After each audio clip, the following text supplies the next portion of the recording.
Hey, Miss Sherry Berry, how are you Oh, today? I'm good. How are you? Hey, hey, how are you? I am hanging in there. Trying. Hey, Lalima. Oh my gosh, it's good to see you. Haven't seen you in a long, long time. We miss you in class. We miss you too, Sherry Berry. I think I'm Hmm. gonna go to class tomorrow. I say that every Monday, and then at like 6:25, I'm dead asleep. Like, hi, Well, Miriam. So we'll see. Hopefully, I'll make it to Monday night class. Tuesday night class was good. I was late last week, but I made it.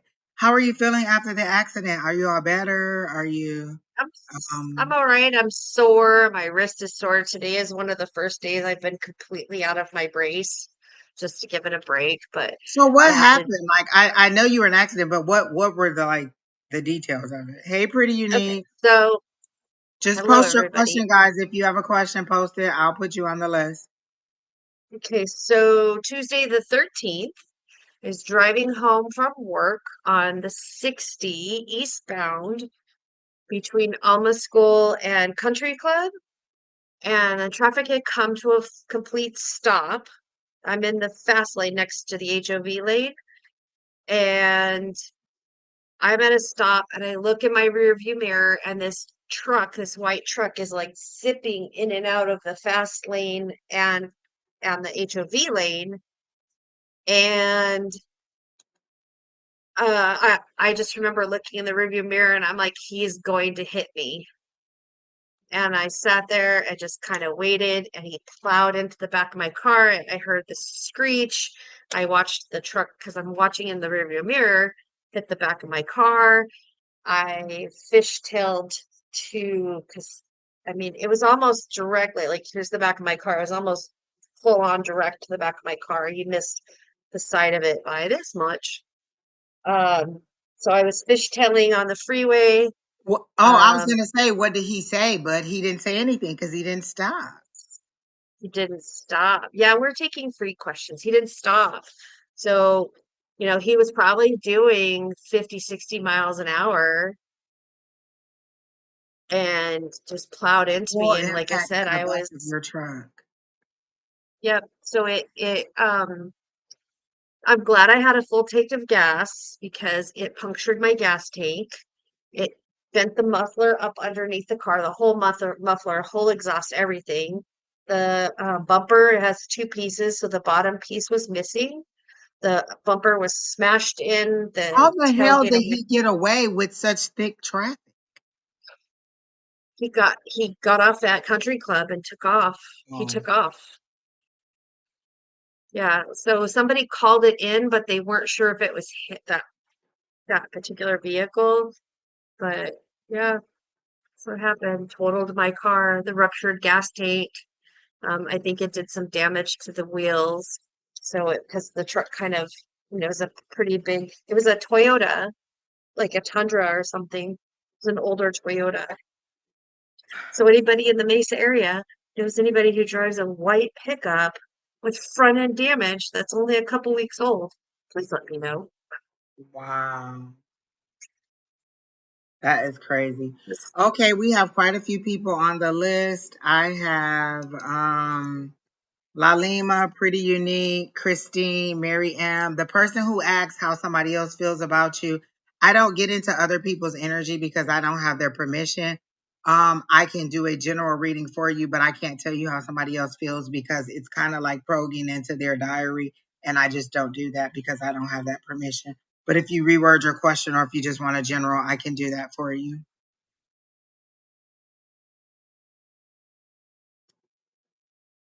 Kay, is this Kay from Tuesday night class? Butterfly, I have you for a general reading. Oh my gosh. Hey, everybody. I guess we better get started because we Hello? have like five people on the list and they're coming in. Whoop, Will whoop. you move to Turkey if what? Mia, Mayo, When, you're if, on the list yes. Oh, you with know it. what? I forgot to turn on my Hey, Wanshell, how are you? candy. All right, let's get it done. Stop calling her that. That's not her name. No. You're retarded. That's my sister. I will call her whatever the hell I want Oh, to. I love her regular name. Just, oh, I love it. All right, so who's first on the list? Let's go. First question that I had. Y'all, Keenan not here, so y'all know y'all gonna get the best of the best. Hey, Alicia. Congratulations, Alicia. Um, so the first person up is Miss Lalima. Pretty Unique, you're next after that. Christine, Native Love, you're after that. Mary M, Butterfly, and Mio or Mayo, you're next. So there are 6 people on the list. Mayo, I got you. Hey, Solace.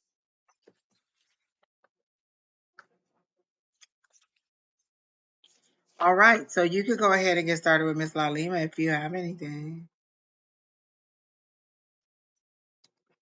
The person that asked about love, I think I missed your question. Let me go back and see if I can What are find we, it. Alicia, what are we congratulating you for?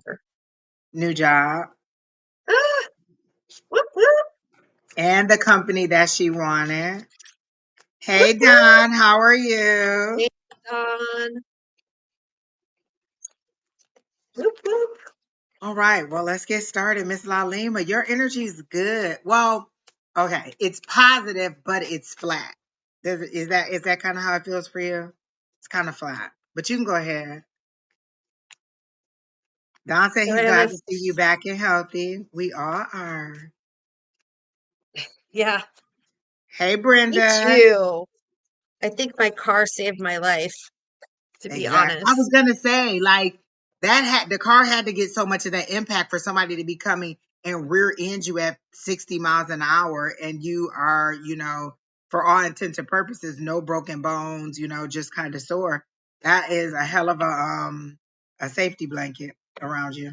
Yes, I don't blame. I appreciate like whatever deity was hanging out with me that particular day. Um, because I really felt that, I had the chest contusions and the back and the wrist, and I was like, how did nothing else Get happen? broken at 60 miles, like, Yeah. because that happened to my friend. Traffic slowed down, and this person was probably doing close to 80, and they'd never hit the brakes. They were like full on crashing to back of her. Oh, She is on a walk. She is on a cane now. Like, she was never the same after yeah. that. So thank you, Miss Pamela. It's always good to see you in the comments. Again, follow, like, share. If you're on Sherry's page, come to my page. If you're on my page, go to Sherry's page. All right, well, let's get started with Miss Lalima. We have 7 on the list, so we're gonna get it moving, moving, moving, people. Okay. Again, type your question if you have a question and you want to read, and go ahead and pop it in. All right. Okay. So I got the five of spades, which we know, I know that the spades are the swords card, which are heartache, death, suffering, woes. And as the five of spades talks about illness, um, bearing few uh, fights and arguments from the past, letting things go and overcoming these issues. So, this is telling me that you've had a long, hard felt battle that you have yourself tried to work through and get out of. Then I've come to the Three of Diamonds, which is about good luck and prosperity and changes and helpfulness and happiness. So again, that goes along with that Five of Spades saying like you've overcome these things. And then I have the Nine of Hearts, and the hearts are cups.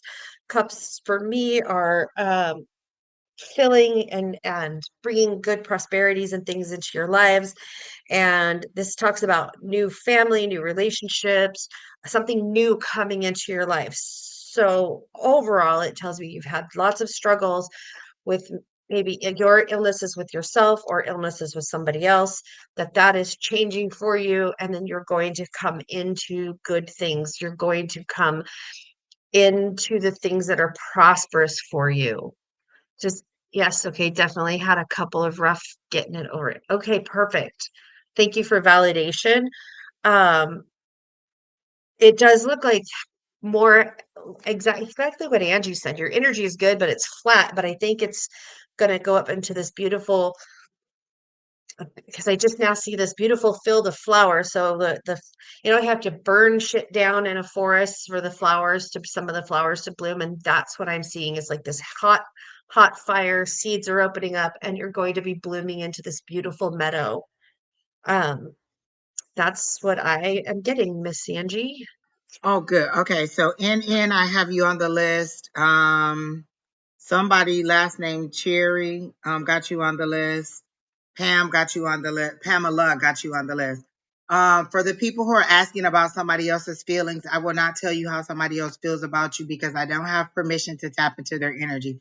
I can give you a general love reading or I can give you just a general reading, but I do not have permission to tap into their energy. And I just don't do that because I feel like it's a violation of their energy to go into their energy without their permission. Look, Don has a math question for y'all. While he does that, I'll get started on Miss Lalima. Um, Lalima, it's good that you said that you started a new job because I saw that your total focus is on work. Like you've been working really hard. Like I got like a push, like a lot was coming at you at once. So I assumed that that's just the new duties or new whatever you're doing at the new job and kind of getting the hang of things. I saw that, but I do get a lovesick feeling. Like I get like a not necessarily I'm lonely, but a longing for love or longing for companionship or something like that. So, hey, divinely guided, hey, Bogart. Again, guys, type your questions in the chat, and then you'll be added to the list. Okay. Let me put that at the bottom so you'll know what to do. Um, Now I just need to find it. Okay, there you go. Again, so I get that you're working hard. You're focused on. You're like, this is where I can put my most of my energy. This is what I can do. So this is where I'm gonna focus on. But you still longing and still have some kind of want or desire for companionship. Um, you're still kind of thinking about like you don't feel settled. Like I'm where I am, but I don't. Uh, will I have money one day? Okay.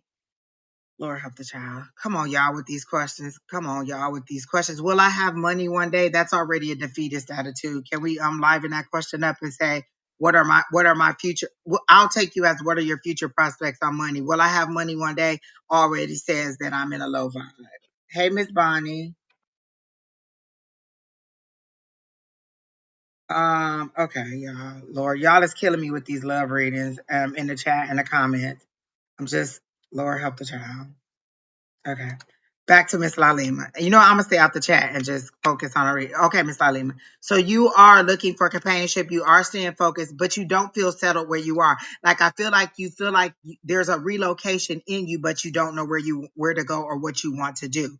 Like you're like, this isn't where I want to go. I'm content here. I'll be here, but this isn't kind of where I want to be. It's kind of like the lesser of two evils, or until I find out where I'm gonna go.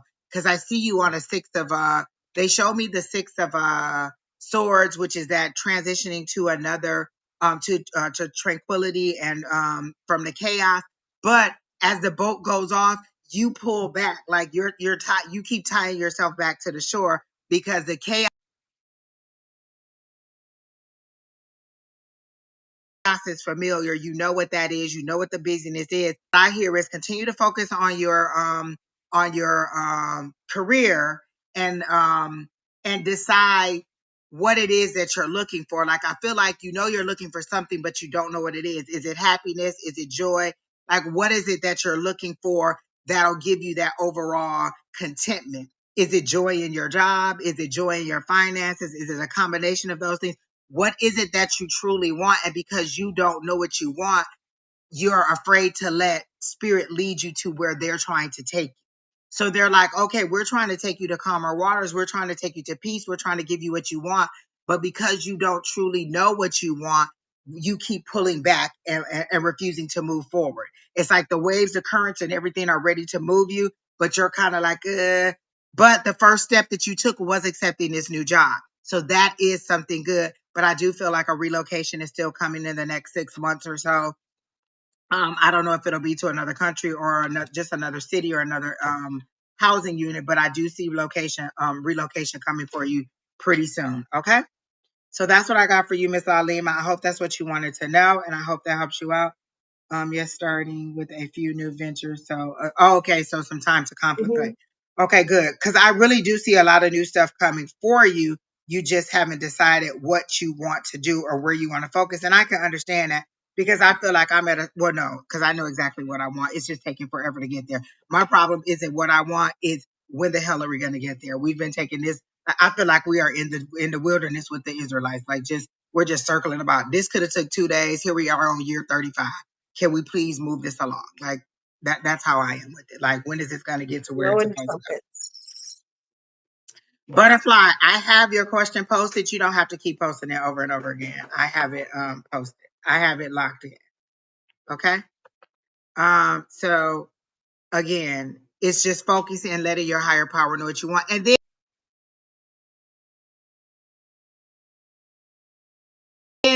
are you trying meditation? Because they told me that you're trying to let it go, continue to do it, but try different methods of it. Maybe yoga, maybe walking, maybe gardening, something else that gives you that peaceful contentment that you can receive messages in. It may not be the traditional way. Don is always giving information about candle reading. I think he even has, if you're subscribed to Don, I think he even has a video about it.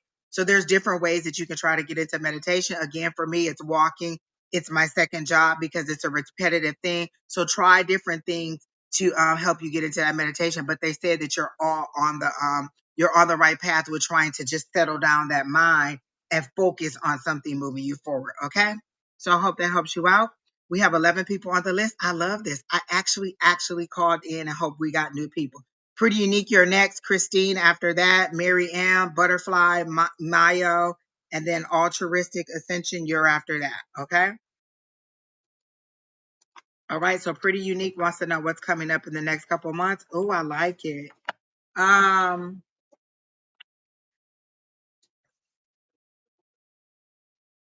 and you're not, no, there's a lot of people ahead of you. If you haven't missed your reading yet, you're like, there's about 1, 2, 3, 4, 5, 6, 7. There's 8 people ahead of you, and hey, Virgil, it's always good to see you. Where were you when I was in Manchester a couple weeks ago? You didn't even try to find me, try to help me out, try to take me around to see your city or nothing. I was there like on the 4th of August. Hey, Miss Elizabeth. Okay, back to Pretty Unique. I'm sorry, you can go ahead, Miss Sherry. Okay.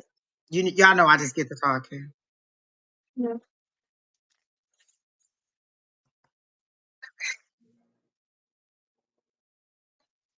So I have the Um, Queen of Hearts, the Persona, Six I of. don't have a question for you. Go ahead. I'm sorry. All right. I have the Queen of Hearts, the Six of Diamonds, and the Jack of Diamonds. So the Queen of Hearts is a loving, a nurturing female energy. It's like or not necessarily a female energy, but it is like a soulmate or an idea, friendship, or partnership. So that's, a healthy type of situation. The Six of Diamonds is like you're on the right path, you're making good decisions for yourself, you're doing the things that are good for you, like you are where you divinely need to be. The Jack of Diamonds is good news, good things are coming in, um, happiness. So these are all like very, very good cards. I don't know what you're pulling in for yourself, but I do see money fluttering down. Like I see it as a butterfly and the wings are the money and it's fluttering down. So it's not like the money's going to be rolling in quickly, but it is going to be coming um, in a way that is gentle and soft. So you may not even be completely like you're not going to get this lump sum. It's just going to be fluttering in for you. Um, you're questioning like where you're supposed to be and what you're supposed to be doing, but this tells me that you're in the right space, that you're taking the steps that you need to take that are a perfect for you. I hope that makes sense because it's really all they're giving me. It's kind of weird because they're showing me the butterflies, but then they're just going. They're telling me you know what you're doing, and I don't know why you keep asking us because you already know. Are you gifted?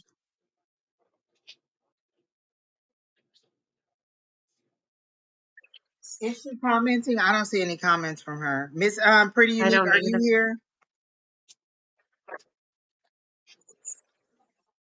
I'm doing a past, present, future for her. I've done her energy before, but it doesn't feel Okay. like her energy feels low. It feels tight. It feels balled up. It doesn't feel New job. okay. She says new job.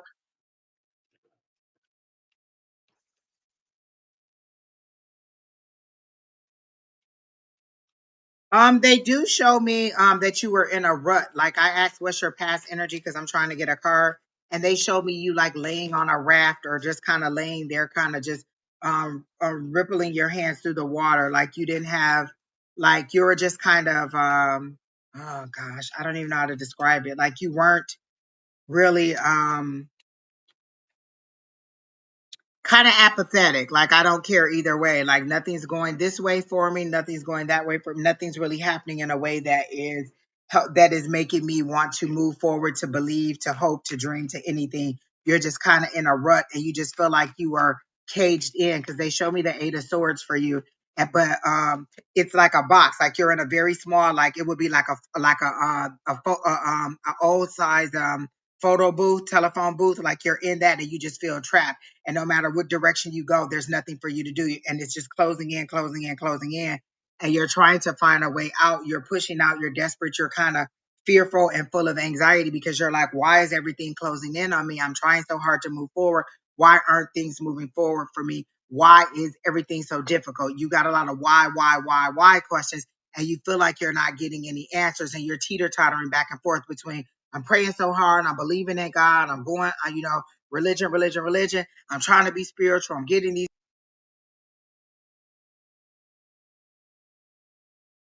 readings. Nothing they're saying is happening for me. Why isn't things that maybe things are starting to unfold for me? But I don't really know if I want to count on that and believe that things will actually start moving in that direction. This could be like a fool's journey. Like I could believe that it's about to happen and then everything crumbles again. So you're very, very, very you're very um you're not very optimistic. You're kind of like, I don't know, let's just see. And I've been in that stage where it's like, let's see. You're saying this is going to happen, but let's see what's going to happen. I don't know when it's going to happen or how it's going to happen, but maybe it will happen. So for you, I do feel like you are on that turn where you're Tammy. I have you on the list. I posted that you're on the list. Tammy and Yvette, I posted that both of you are on the list. Okay. Viv, I'll put you on the list. John, Cal, you're on the list. Okay, exactly. So you're really like, okay, how can I move this forward? Like I got a little bit of momentum, but is this just gonna be like a 2 steps forward, 5 steps back? Like you're like, am I gonna get this raise and then it's gonna be a job that I hate? Or something's gonna suck up all the money that I could have made from that. Like you're not very optimistic about it, but you want to be hopeful. And you're just like, I'm just afraid to hope. It's kind of like somebody who's been hurt in love a lot of times, and you're fearful of kind of putting yourself out there because there's so many different things. Like you've been hurt, you've been hit in so many different areas. I want to say within the last 2 years, you've been hit with love situations, financial situations, family situations. Like everything has hit you, and you're just like another gut punch and another gut punch. And you're like, well, when do I actually get to recover from this? And what was the purpose of it? Did I learn anything from the situation, or was it just the misery of it?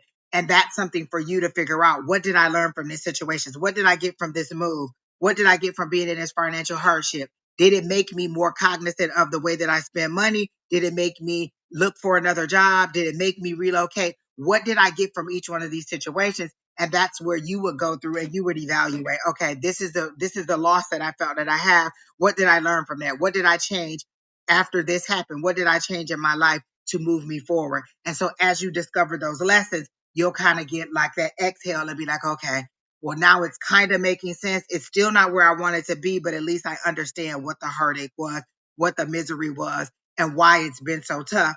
Now I can move forward and be like, okay, I learned those lessons, I made those changes, I made those advancements. So those challenges become stepping stones where you see how you've made transition. Because maybe your ultimate goal is, I want to be married. And what this is doing is preparing you to be a wife. Maybe your ultimate goal is, I want to be a doctor, I want to be a nurse. And this is preparing you for the grip and grind of being those things. So all of these things are stepping stones to get you to where you are. But the misery of going through it is just not what you want to be in,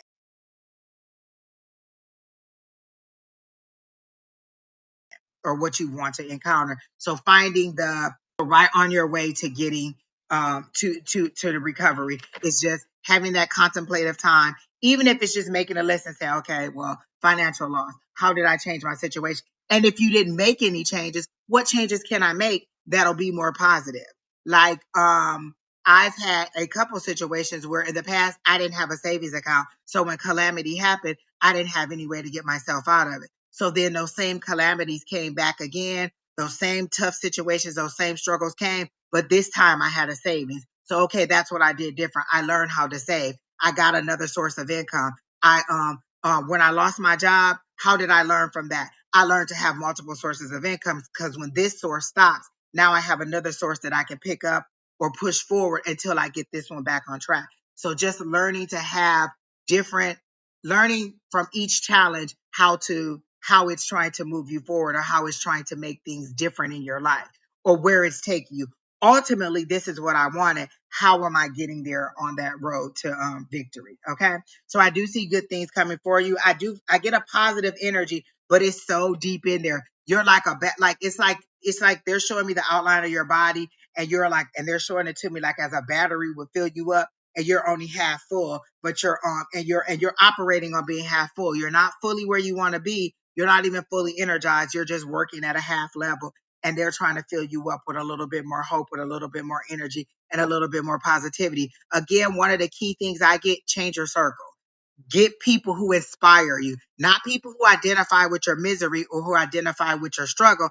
Get people who inspire you, who are above, who help you to want to do other things, who help you to want to make other I always give the example of Don. Don inspires you to want to start a business, to want to have other streams of income, to look at things from a different way. So don't just surround yourself with people who understand your struggle. Surround yourself with people who've made it out of the struggle, because those are people who can help you to understand the lesson in the struggle. If you just stay with people who know the struggle, you're all just going to talk about the struggle. You need to talk with people who are above that, so you can strive to come up there and then continue to strive. So that's where you're headed for, is just moving yourself out of this rut and into better, calmer waters. But you're well on your way. The new job is a start. Love and romance will come. I don't see it for the rest of the year, and I think that you're looking for it. Like, not a significant love or romance, the kind that you're actually looking for, a supportive love. You may have a fling here or there, a date here or there, somebody that you're kind of talking to, but the supportive love that you're looking for and seeking, I don't see that coming, and maybe until next year. But again, that's what you getting yourself together mentally, emotionally, and being ready to accept those things. Because what if they give you the love of your life who's ready to give you everything? Are you ready to accept those things? Are you understanding of how those things come to you? Or are you still stuck in that negative rut? You have to be prepared mentally, emotionally, and physically and spiritually for whatever's coming towards you. And you're getting yourself to that level. And those things are coming for you, but everything that's happening to you is a lesson on that, on your way to getting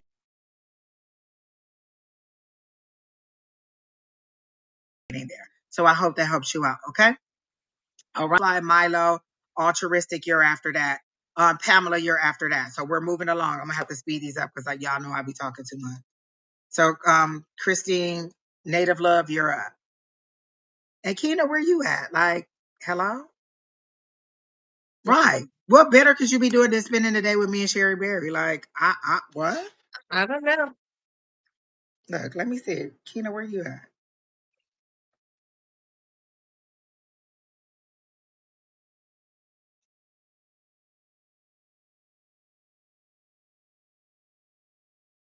Pretty Christina's here.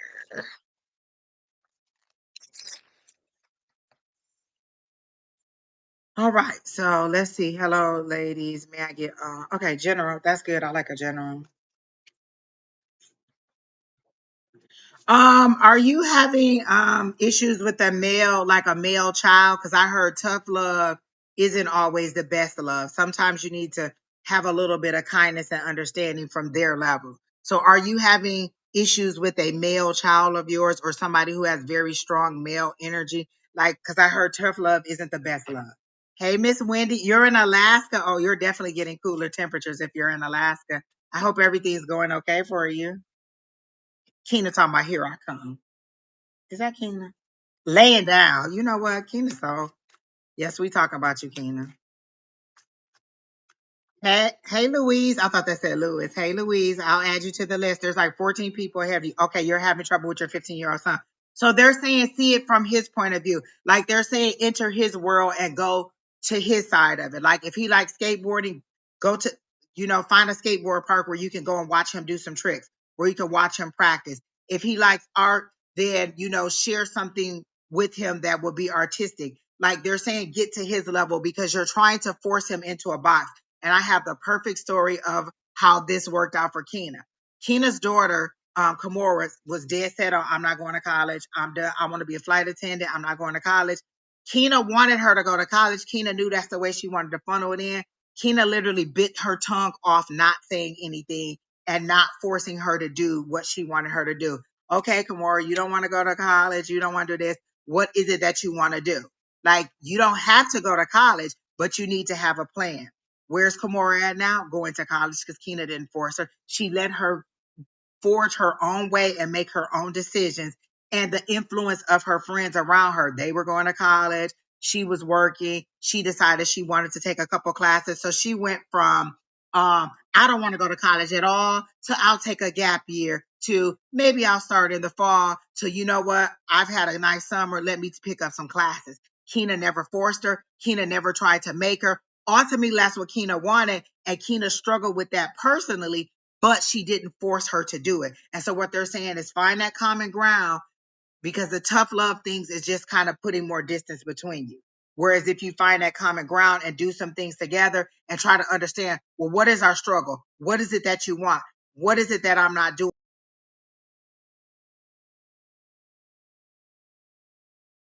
Or what is that I'm doing that you don't like? Let's find a way that it's helpful for both of us. Because at this point, it seems that you're really, really emotional about it because you want the best for him. And you seem that you think like, I know better than you. I'm an adult. I've lived this life. And one of the things I had to learn as a parent, I really wanted my son to go to this one high school because that's where my niece had went. She went to this school. So now you go to that school. And he gave me his argument as to why he wanted to go to the other school. He laid it out fine. I let him go there. He ended up graduating with two associate's degrees. I had to listen to what he wanted and then allow him to make that decision. Did I necessarily want him to go there? But it was a better choice all around for him. And I had to know that all the instruction that I had given him up to that point made him able to analyze the situation, give a great argument, and move forward with the decision that he made. And so it's just kind of giving them enough freedom to make decisions, but still guiding them. Hey, Miss Gwen, how are you? And so helping them to be guided toward where they need to be, but also allowing them the freedom to make those decisions on their own. So I do see a great partnership for you two coming up. I feel like you two need to go like on a day trip or do something that's just you two that's fun. Well, you'll discover new things about him. Hey, Keena. You'll discover good. Keena taking over the chat, y'all, because the Lord help the child. Y'all know I can't do it. Where you'll both where you'll find common ground. So that's where you're moving toward. But do you have other kids? Because I feel like they're watching the tension between you two, and they're like, "Oh my gosh, where's this gonna go?" And it's kind of setting a precedence for you. But I feel like you're overly emotional about it, and he's kind of the more you try to force, the more he isolates from you. It's like mom just doesn't know; she doesn't know what she's talking about, and so you're trying to find that common ground, but you're getting there. As far as work, I heard the battle continues. Are you working on a specific project or some kind of assignment that is very tough for you mentally? and emotionally, and then and is exasperated by the situation you're going through with your son. Anna Elizabeth, you are so, so, so wrong for coming on here and trying to poach people out of our group. Like, how dare you do that? Keena will take care of you, I hope, on the background and get you all blocked from our thing. But all of you who's being inboxed by this Anna lady, please report her or block her. Again, do not go into anybody's inbox. We're giving you these readings for free. If they're asking you to inbox it, they're definitely trying to scam you and get money from you. Anna, that is a bad vibe. That is low vibe, and you are poaching somebody else's live, which is just really, really a shitty Rude. thing to do. Rude and shitty. Okay. All right. So you can go through with Miss Christine. That's all I have. Most of mine was about her Oh, son. And which is funny because I was just talking to mine.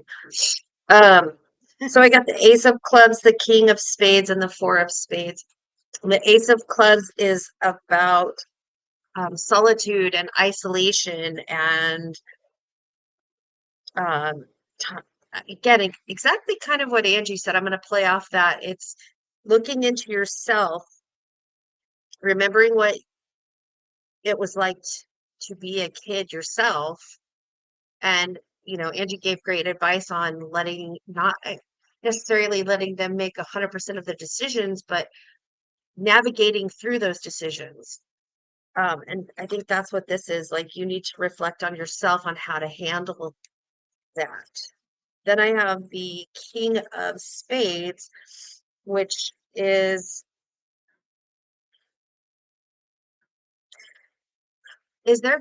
your son's dad or a male figure involved with him? Because this person is like a violent male figure or vicious and vindictive person. So I'm not quite understanding how that's tying in.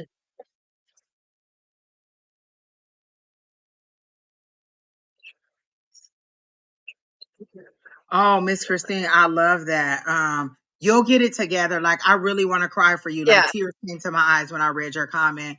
And because I can feel your struggle is so strong and you're so frustrated. And I feel like there's multiple things going on. Like, you're struggling with him, you're struggling with work, you're struggling with finances, and you're just like, can I just get a fucking break? Like, literally, those are the words that right. I hear. Cool Owl 10,000. Thank you for following us. It's good to see you online on Twitch. Everybody on Twitch thinks that we don't pay attention to them, but we do. If you have a question, go ahead and put it in, and Keena will add you to the list. But again, Miss Christine, I just feel your pain. You really, really want to work through this, and you're getting there. Like, I literally hear Yeah. you saying, like, what the fuck? Like, how do I get past this? And you're just like praying and crying out. Like, I get so many tears and so emotional because I know that as a mom, you're struggling so hard. Did she say the dad wasn't there? She's doing this by herself? Is that what she said? Oh no. Miss Christine, are you doing this by yourself? Like, because I don't know that I feel like it's a loneliness to it, but I feel like it's just overwhelming. Even if there's somebody else there to help you, you feel like you're being overwhelmed by all the things that are coming at you at once, and you're like, hold on. Like, they literally show me you as like, you ever seen one of those bottle tornadoes? How you can make a tornado in a bottle? Like, you feel like you're in there and you're just being spun around and you're all shaken up and you don't know where to go. Oh, okay. So that makes sense. I'm not gonna say that comment, but I see what you said about that. And you're trying to keep him from going that route too. And that's why you're a little bit hard on him. You want him to make better choices and to Gotcha. be guided. But again, look at some of his interests, because is he a YouTuber or something like that? Because I could see him making good money, but not in the social in the traditional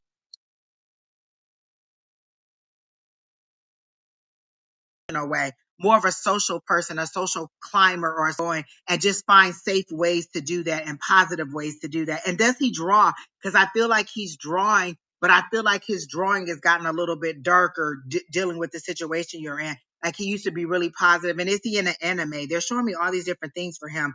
And the concentration is really on you focusing on that relationship and getting it back on track. But I really do see it going that way, but you just have to find some common things that are non-traditional for you two to do together. Y'all, this ain't liquor. This is just cranberry juice for the most part. There was liquor in there, but I think I drank it all. So this is just cranberry juice. I promise it is. But again, things are going to pick up for you. Focus again on this project or whatever it is that you're working on at work. I do see coins falling, but they're slowly falling, like something is holding them up. And I feel like whatever you're working on at work, it's also being evaluated because I see a lot of eyes on you. Like how I see those little twinkles back there, they look like little eyes that are on you, watching everything that you do. Like, what decision is she going to make? Is she going to do this right? Is she going to do that right? And so I feel like focus on that thing, get this project done, or get this, whatever it is that you're working on at work, it has an end date. And once it's done, like people will see you differently because you accomplished something at work, and then the money will trickle in better for you. So it's coming in slowly, but whatever you're working on now is going to help you to excel to another level. Either leaving where you are, where you see your own self-worth and want something different, or them seeing your worth and propelling you to the next level. But I definitely see money coming in because ultimately you want to give your family everything that uh, that you never had and that you think they're deserved. You want to provide for them in a way where there's no struggle. You want your ends to meet every month and not be like, well, we kind of met this month and like, you don't want to start off every month with a trickle from last month. Like, okay, I still have this bill from last month, but now all the new bills are coming in. So I do see your income increasing to the point where you are going to get out of that hole or rut. You may have to take on another side job or something like that, or figure out other ways to bring other income in so you have multiple sources. But I do feel like you're going to get out of this financial situation. They're showing me Christmas and jingle bells. So by Christmas, you should have a little bit more money pouring in and things should be able to pick up for you. Definitely by 2025. There's something significant about 2025. Are you coming? Hey, Lewis, is there something significant? Like, are you turning a significant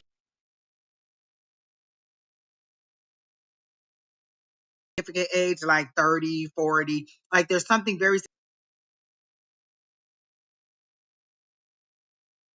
a glorious year for you. Like, I see gold light shining 2025 for you specifically, not in general, but for you in general. I mean, for you specifically.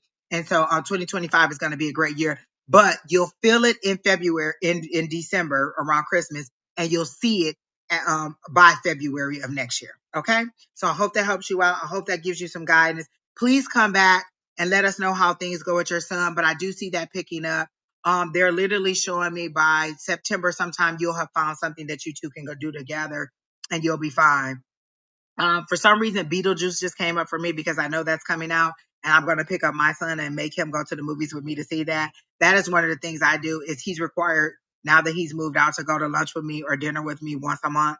So I just know what's going on in his life and he can talk freely. He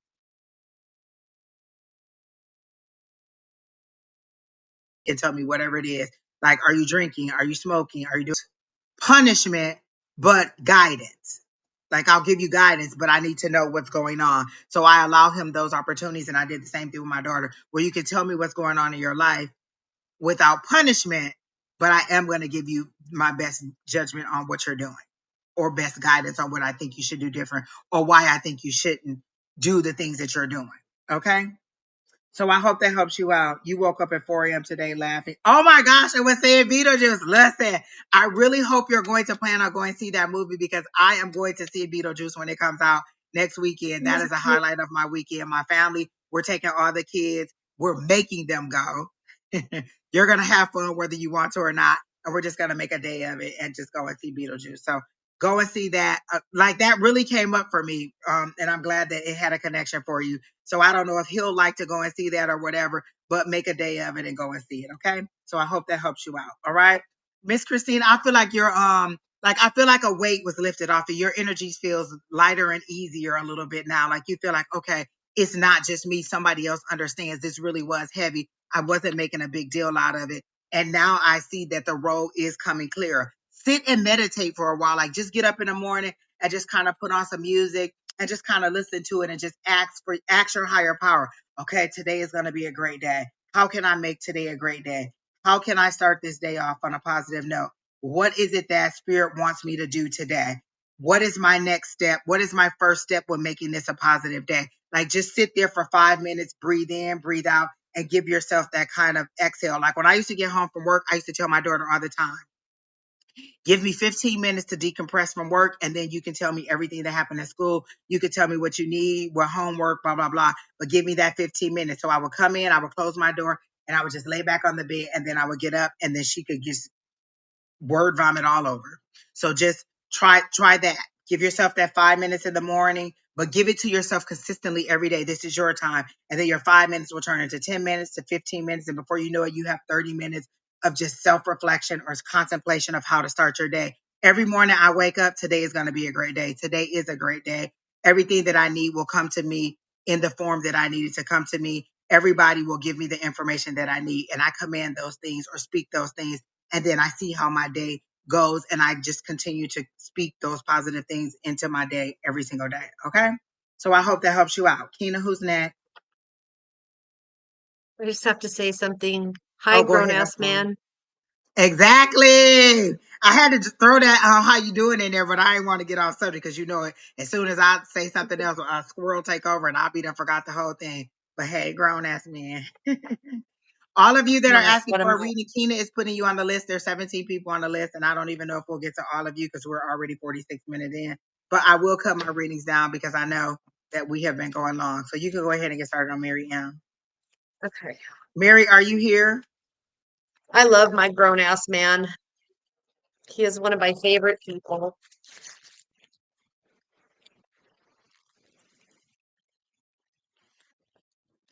I don't know if Keena's going to make a list for you, but the list is getting pretty long, so we're probably going to cut it off in the next 5 or 10 minutes, and whoever's on there is just who we got because we got like a lot of people on the list. Also, Okay. Mary M is here. I'm so excited, y'all. And it's all new people. I missed y'all. I miss you too, Sherry Berry. Okay. So I have a question. I want to vote. I bought these two stickers for my car because I had to get a new car. So this is the one that I had on my old car, Ooh. and this is a different one. So, I like the first one because it felt like protection. I don't know why it just feels like protection to me. because it's a Um, pentacle. it feels like protection. Oh, see, somebody Okay. else said the star too. All right. Everybody just vote because I can't decide. So So for help Sherry Mary Berry M, out. Put them up one more time, guy. Put them up. okay. Which one do you think she should choose? She wants a sticker on the back of her car. This one. This was on my old car that just got totaled.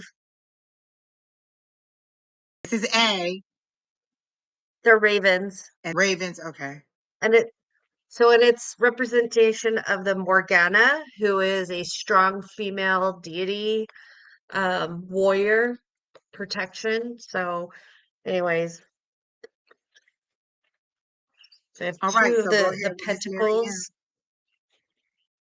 Okay, I have a seven of hearts, When is the the three of dynamic diamonds. duo coming back to class, Alicia and Lewis? Can we talk about that? Can y'all coordinate that and just decide when y'all come back to class or something? Just Oh, the Wonder Twins? the Wonder Twins. Yes, that's what it is. When are the Wonder Twins The coming back to Wonder class? Can we the talk Wonder about that? Twins.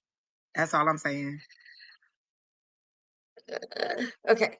So I have a seven of hearts, which is the opposite of love, the hate, fear, terror of another, or feeling that you're endangered, which is interesting because I did get the three of diamonds, which talks about gifts, being in charge and being hopeful, but I got this guy. This guy's not the nicest guy. He's like, I just had him in another reading. Um, Violent man, vengeful. So that kind of goes along with this. And let me try to figure all of this out together. Okay, so that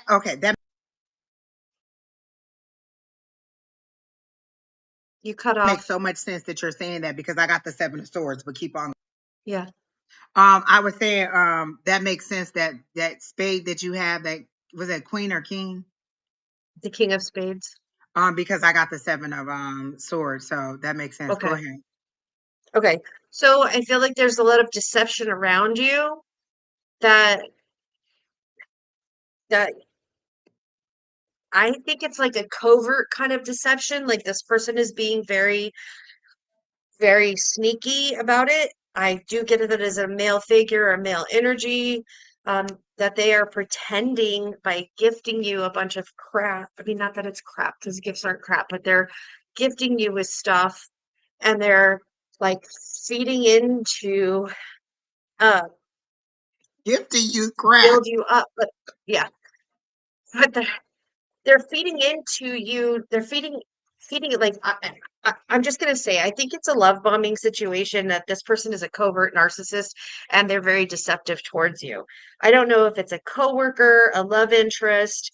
I don't know what it is, but it's definitely it could be a family member, but it's definitely somebody that's just like not giving you their genuine or if they're a narcissist, they are giving you their genuine, authentic self, but the person is not being honest with you.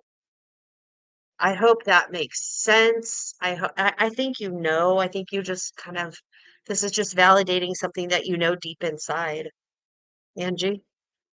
All right. That makes sense because when you said coworker, I was asking the question, is this situation that I'm seeing something that has to do with work? Because the first thing I got was the immediate card that came out was five of wands, which is Sure. conflict. Lost.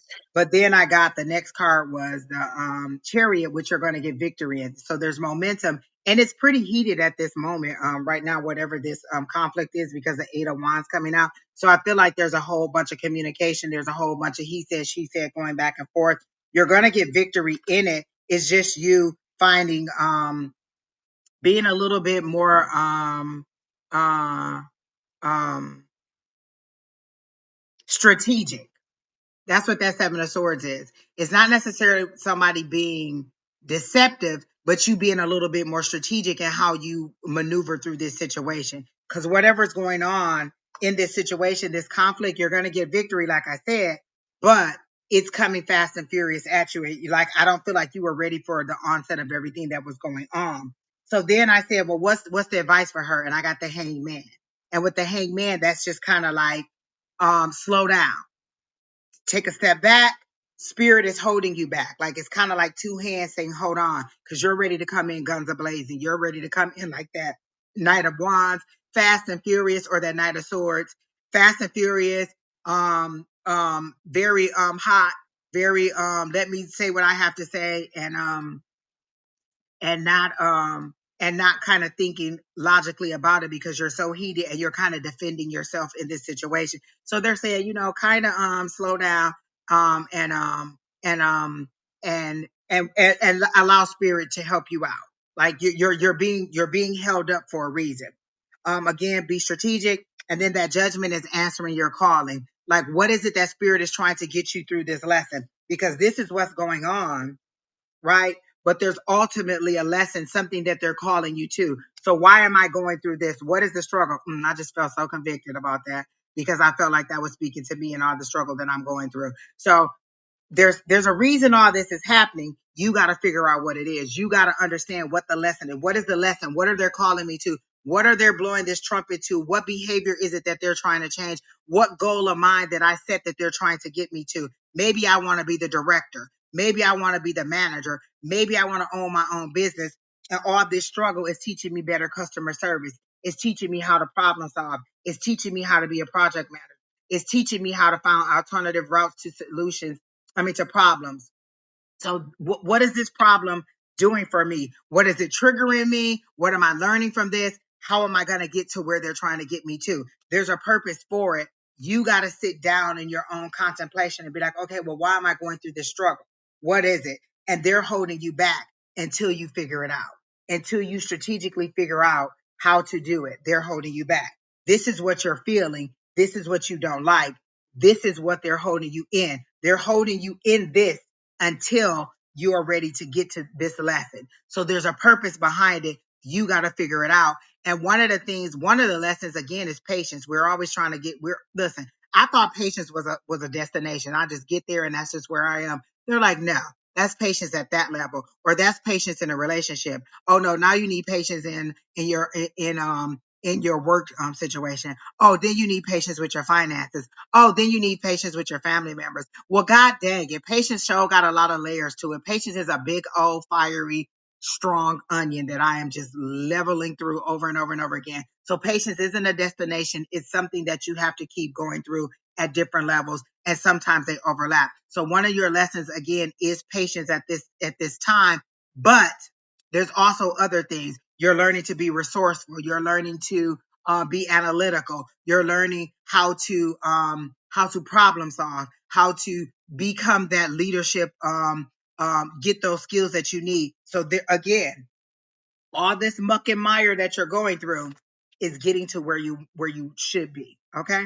So again, abrasive, because I had this same situation, and I used to wake up like, oh my God, I got a meeting with John today. He is the most annoying, blah, blah, blah, blah, blah. He's gonna overwhelm me. And so I started waking up saying, you know what? Today's gonna be a great day. We're gonna have a peaceful meeting. He's gonna be cooperative. I'm going to be cooperative. We're going to meet in the middle. We're going to find a solution to this problem. And then I won't have to work with him anymore. But you know what? I still do have to work with him. But again, it's more peaceful. And I found out after it all done, he would request me because he thought that I was so, he liked the way that I helped manage his situation. I thought that he was the most irritating, abrasive person ever, but he was giving me problem solving skills. He was giving me all this stuff that I needed to learn. And so now all the hand holding that I had to do with him, all the deep breathing that I had to do with him made me a better person when it came to dealing with other people. So I'm not so emotional. So you'll get it. Okay. Again, ultimately trying to get you to hear all this is just the way that they're getting you there. We always want to go on a nice scenic journey through the woods and like, oh, this is just lovely flowers and oh, just look at all the rain and the butterflies. They're like, no, we taking you through hell. You gonna climb up this hill, you gonna jump over this hurdle, you gotta climb this rope, you gotta do all of this stuff because it needs to make you stronger, break you down and build you up. And no, spirit, we don't like it, but there ain't just nothing else we can do about it. We just gotta go through it. Okay. All right. So who's next, Kena? Did you have anything else for Miriam? All right, who's next, Kena? Is Kena paying attention to us? Because I don't even think she hears us. Exactly. She The all at the next is phone. Kena, butterfly. you are not paying attention to us. All right, Next Butterfly, person are is you here? butterfly.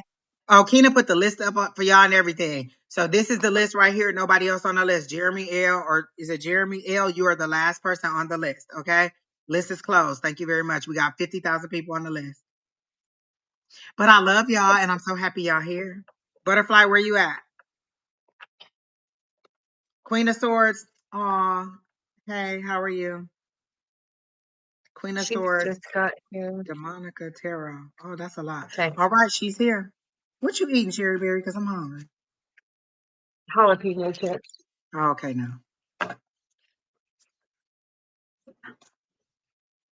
That's too hot. Spicy. Look at Alicia saying park a lot. She here, Alicia. She ain't paying attention. She think I can't see her in the background, but I can. All right. You can go ahead for Miss Okay. Butterfly. Is this your name? Is that what you're telling us your name is right there? Medea? Is that what your name is? Medea? I like Butterfly. And I feel like you picked it for a specific purpose. Because they're going through a lot of changes. So good news is coming. Um, you've been through the worst of it. Whatever grief, whatever you were struggling with, those changes are coming because we've got the Jack of Diamonds. She had to say those were hot, and then I'm like drinking and Is that a Red Bull? let's look. No, it's actually coffee fruit drink. Let me tell The you other something. side of Those coffee. don't go together. Who made that? Coffee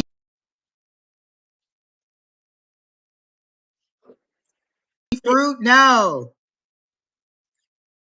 it's actually pretty good. Does it like I no.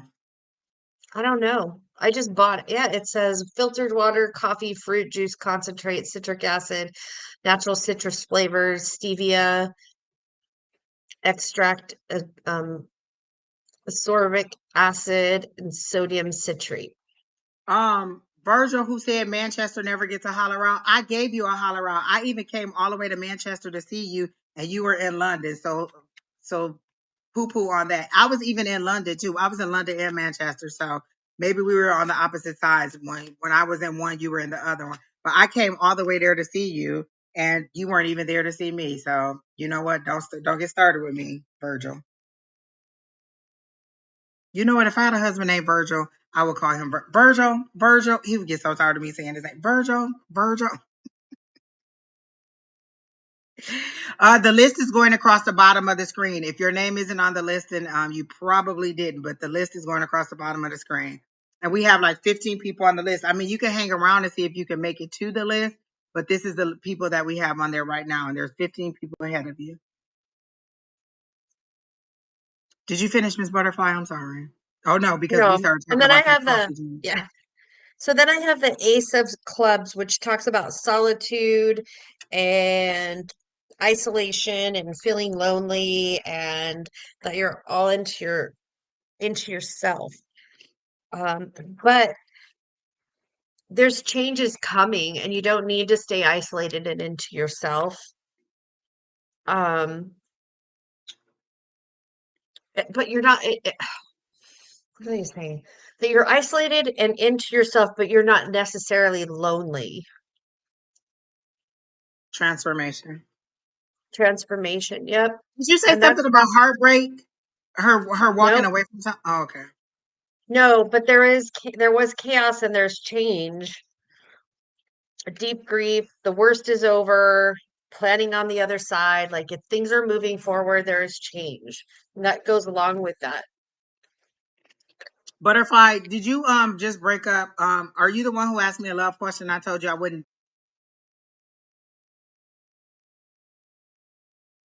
get into their energy. Because I feel Yeah. like you No, just broke up. that's it, really. It's that there is good things coming, the worst is over, change is coming. But you don't need to isolate yourself and put yourself in quote timeout for those changes to happen. Exactly. I got when you say that good things are coming, I feel like this. She's the freedom of this card. This is that Sun card. This is one of the best cards in the deck. Like lots of people think that is the best of the best. I'm sorry, Miss Butterfly, that my voice is cutting out. Again, I've changed microphones several times, and if you miss something, just let me know and I'll repeat it. But I get it that my voice is cutting out. There's nothing else I can do about it. Sorry. It's either the internet or just the microphones just aren't working, and I've tried several. So right now, this is the best that I got for you. Sorry. Okay. So then the next thing that I got is that I got the Three of Swords for you. And with the Three of Swords, that's heartache. And then the card that came up after that was walking away. So I feel like you just broke up with somebody. Are you that person who were asking me about was somebody coming back or asking me about somebody else? Maybe not. But I do feel like you just went through some heartache or and not necessarily even that you broke up, but you are definitely having a heavy heart. Like there's something that is piercing your heart. There is something that is painful for you and you're walking away from it. But one thing I learned about the Eight of Cups is when you're walking away in the Eight of Cups, you're walking away from something bad or something that wasn't that you didn't like to something better because you're walking to the Nine of Cups. And the Nine of Cups is wish fulfillment. So you're leaving something behind, which now I look at the Eight of Cups totally different because I'm like, oh, leaving something behind and I'm going to the Nine of Cups. I love that. And then the Ten of Cups. So you're right on your way with this walking away, but there is something that happened to you that is very, very painful. But it's a transition. Now you're trying to figure out how to move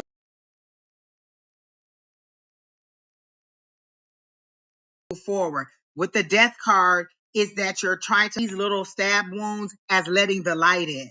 Now the light can come in, can heal up those spaces and fill you with abundant light versus all the darkness and pain that you were going through. Because usually by the time, if we're honest, by the time we get to an ending of a situation, we've shut down, we've stepped back, we've isolated ourselves from that person or the situation to the point where we just want it to be over. And so now you're pierced by these things, but it's letting the light in so that you can have some sunshine, so that you have some joy, so that you can see it from a different perspective.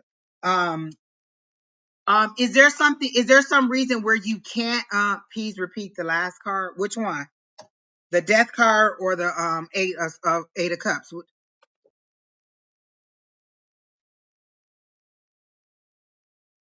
Three. The three of swords. No, this is right. So something is piercing your heart. Something has caused you some kind of pain. But I've learned with the three of swords is that you are like, okay, so the two of swords is it was a decision that you needed to make, right? So maybe that decision is painful, and this is piercing you to let the light in. You're being stabbed, you're being hurt, but what happens? You give attention to that area. Squeaky wheel gets the oil. Whatever it is, now you're paying attention to that part of it, whether it's your own self-respect, whether it's your money management, wherever that pain is, now you know that there's something that you need to pay attention to. So now that you're paying attention to it, but that may mean letting go, walking away, going to something better. Eight of cups, I'm leaving something, but I'm heading toward the nine of cups, which is wish fulfillment. Transformation in between. So before I get to that nine, I got to walk away. I got to let it go and understand that there's something better that I'm trying to get to. But I have to understand that in that transformation, what am I healing? A lot of Chiron must be very much into play, because I feel like I just had this discussion with Bonnie and we were talking about Chiron, and Chiron is that wounded warrior, that where you're getting pierced, where you're getting like something is being healed. Something needs attention. Something needs to be healed. And the one thing, oh, the death card, that's what you wanted. Yeah. It's not necessarily death per se. Somebody's dying, but a part of you is dying. A struggle in you is dying. A stronghold in you is dying. A belief system in you is dying. Something needs to change. You've expressed that you wanted a desire for something, and something needs to change. Say I want to run a 10K. Well, I have to let something die. I have to give up some of this TV time. I have to give up some of this eating in order to prepare myself mentally and physically, because a 10K is like 6 miles, isn't it? 5 or 6 miles. So I have to prepare myself physically. So I have to give up some of that couch time, some of them chips, some of those bad things that I'm doing in order to prepare myself to be able to run this race. So you've asked for something, and this is them breaking you down or preparing you for what it is that you're asked for. The reason I asked about a job is because I feel like there was some kind of restriction, but I don't feel like it's a restriction that you put on yourself in you working. Is there a reason that you couldn't work, or that you weren't working, or what is the restriction on your job? Why are you having this trouble in job? Because I feel like you're finding your voice, and now you're going to speak up and move forward with your with employment. Like you're getting a different outlook on it, but you're seeing it from a self-actualization spot. Like, oh, okay, I want to work. This is the work I want to do. This is how I want to do it. It's different than what is expected of me or what has been placed in front of me as my options. I don't like A, B, or C. I want D, E, and F. So you're deciding on a different route for you personally. And it seems like it's breaking with tradition and family customs, but you're deciding that you're going to do it anyway, because now you're looking for your own intrinsic joy. You're letting some of those strongholds and foundational beliefs go in order to find your pure joy, because all of those things seem to have been restrictive, and you're trying to move forward in a positive way, but in joy and happiness. You're not trying to cause harm to anybody. You're very much, I'm not trying to be mean. I'm not trying to be harmful. I'm not trying to buck any traditions, but I need to be happy. And the way that I've been living life isn't giving me joy. So as I move forward, I determine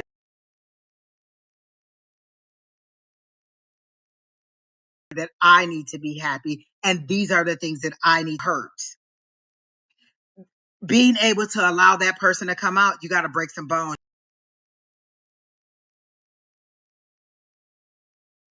You got to break some strongholds. You got to let go of some of those things. I really want to cry for you right now, because I'm so happy with where you're going. Keep that momentum. Don't let anything pull you back. And like I told the other person, find people who share your joy, who share your outlook, who want to move forward with you. And so who've actually made that journey. They've made those changes, and they can tell you, oh, this is how you do it.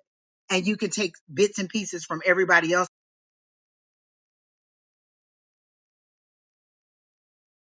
life. Find people who bring you versus somebody who shares your misery and grief and is trying to hold you back. Because I feel like you feel like you've been pushed down, like there's a hand on your head pushing you down and try. and trying to keep you from doing what it is that you're supposed to be doing. And you're like, no, I want to pop out like a big jack in a box. And you see me as who I am, totally who I am. Every aspect of me, emotionally, physically, mentally, spiritually, you got to accept everything that I am, even this little sharp tongue, because I feel like that Queen of Swords is rising up in you. You've been that Queen of Wands this whole time, nurturing, loving, compassionate, giving to everybody else, self-sacrificing, hands in every basket, giving everybody else what they need. And now you're like, hold on, let this voice speak. Like my throat is tingly because now you're finding your voice. Everybody may not like it, but that's okay. Because I can remember people saying, I don't like this, Angie. I don't like this, Angie, because you find your voice. And people are used to walking over you or overshadowing you. And now you're this big burst of sunshine. You're this big burst of positivity. You're this big voice and nobody likes it. But they either learn to like who you are or they're a part of your past and you move on to the next set of people. Everybody's not going to be in your life forever. You find your new crowd of people and you move forward, or you share your positivity with the people who are truly happy for you. You're gonna scenario. Oh my God, I missed you so much. I've been thinking about you all the time. I'm so glad you're here. Oh my goodness. Hey, lady. All right, Miss Butterfly. I hope that helped you out. I hope that gives you some kind of um positive joy for moving forward. I feel like it really did change your mindset. And I feel like you like got a cover off of your eyes and now you can see Mhm. I am moving in the right direction. This is painful, but it's because it's change and change is painful. So you're healing, like you're going through so much at once, Butterfly. You're healing, you're changing, you're growing, you're finding your voice. All of that is super chaotic. And any one thing, any one of those things is a lot, but you're going through it all at the same time. So amen to you. Cheers to you. Yellow hearts to you, because I feel like your healing is coming. Okay. So good luck with that. Come back next Sunday and let us know how things are moving, because I feel like you'll have an update for us on next Sunday. Okay. So it was good. It was nice meeting you. Like, share, comment, subscribe on both sides. Okay. Thank you. All right. So who's next? Kina. Look, Kina done changed her hair 18 times in the background. Kina, hello. Kina. What are you doing? You must be looking at porn, Kina, because you is totally not paying attention to us. What are It's you watching? Milo. Milo. Milo, you're next. Good Lord, Kina. Milo, are you Luckily, here? that's scrolling Is down at the bottom. exactly, because Kina is not paying no attention. She is intent. What you watching, Kina? That's what I want to know. All right, Miss Butterfly, glad to meet you. Your energy's light and free now, Royal Pains. You know what? You got a lot of nerve, Kina. You got a lot of nerve. And that's on Netflix. She could watch that anytime. She watching it during our live. Kina, you real rude. You real rude. So rude. All right, Milo. Here you go. I feel like that's a yes no question. I don't feel like that needs any contemplation. Like I can do a pendulum on that. Okay. Will Mayo, is it Mio or Mayo? Mio. Will Mio. Mio move? Mio, are you here? Is that a That's a yes. no? Is that a no? Oh, that's That's a a yes. yes. That's a yes. All right. Will Mayo Mio move to Turkey?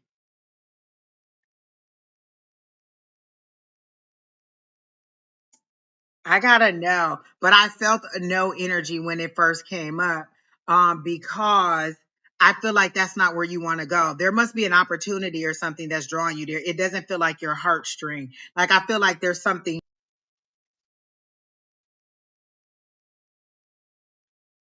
like an opportunity there or a person there, but it's not your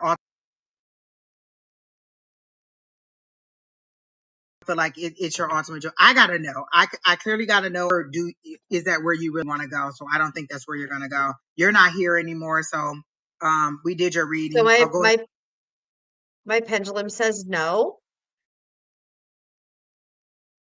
And when I saw that 5, I got conflict immediately. Like it's a conflict, Yeah. but it's like they're sacrificing their joy for somebody else's. So I don't feel like it's gonna be a good thing for them. And they're not responding. So I'm gonna go to the next person. Who's next, Keena? It's 14 people. It's 14 questions in here and only 10 people watching. So a lot of people just gonna be skipped. Uh, Altruistic. altruistic. Altruistic, are you here? After No. altruistic, Well, they're asking about how somebody feels about them, but my I answer told is them that I go wouldn't ask do them. that, but I would give them a general. If you're still here, I'll give you that. Pamela, you're next after altruistic. And then somebody last name Cherry, I can't understand. Is that Chance? I don't know. It's the last name Cherry. And in you're after that. Miss Scenario, yes. I mean, no, the list isn't open, but I do have a message for you, so stick around. It's been brewing for like weeks. I'm like, where's Scenario? Where's Scenario? Hey, Jeremy. You were I the last don't person on the think list. Okay, who's next, Keena? This person isn't here. Pam, are you Pamela. here? Pamela,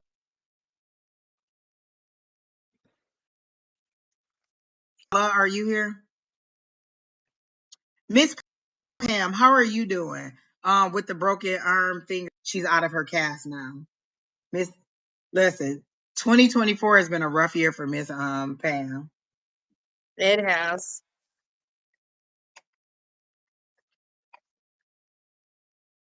Pamela, are you here?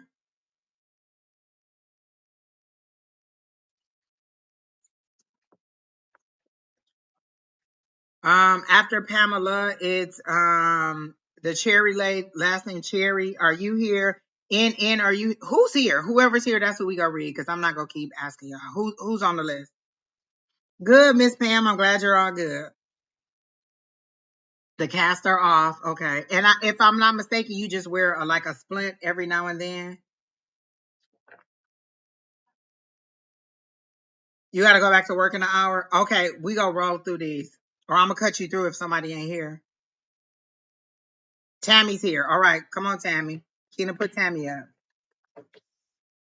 Where you? Wait a minute. You getting on another flight scenario? I'll be looking for you every time I get on the plane. Like, where's she at? Oh, you only wear a splint one lefty. Okay. Are you back in? Are you back to work, Miss Pam? Bottle of wine is on the list. All right. Oh. So, Oh, this isn't wine. This is cranberry juice. Y'all think I'm y'all? This is cranberry juice. I am not drinking wine, and I don't like red wines anyway. It would have been a Moscato. This is just cranberry juice. I just like to be fancy, y'all. Who would drink wine and Powerade at the same time? That would be. No.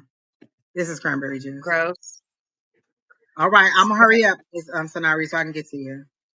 So I got the Jack of Clubs, the Nine of Hearts, and the Ten of Spades. The Jack of Clubs is responsible friend, sibling, mutual respect. So there's a person that you have a lot of good mutual respect with and good flow of energy. The Nine of Hearts is talking about new family, new relationships, shift in the family dynamics, things moving around in a good sense, in a family sense of way. And we love the spades because spades are talking about change. The spades are talking about grief and how the worst is over, and it's things are just kind of moving along. Change sometimes is hard.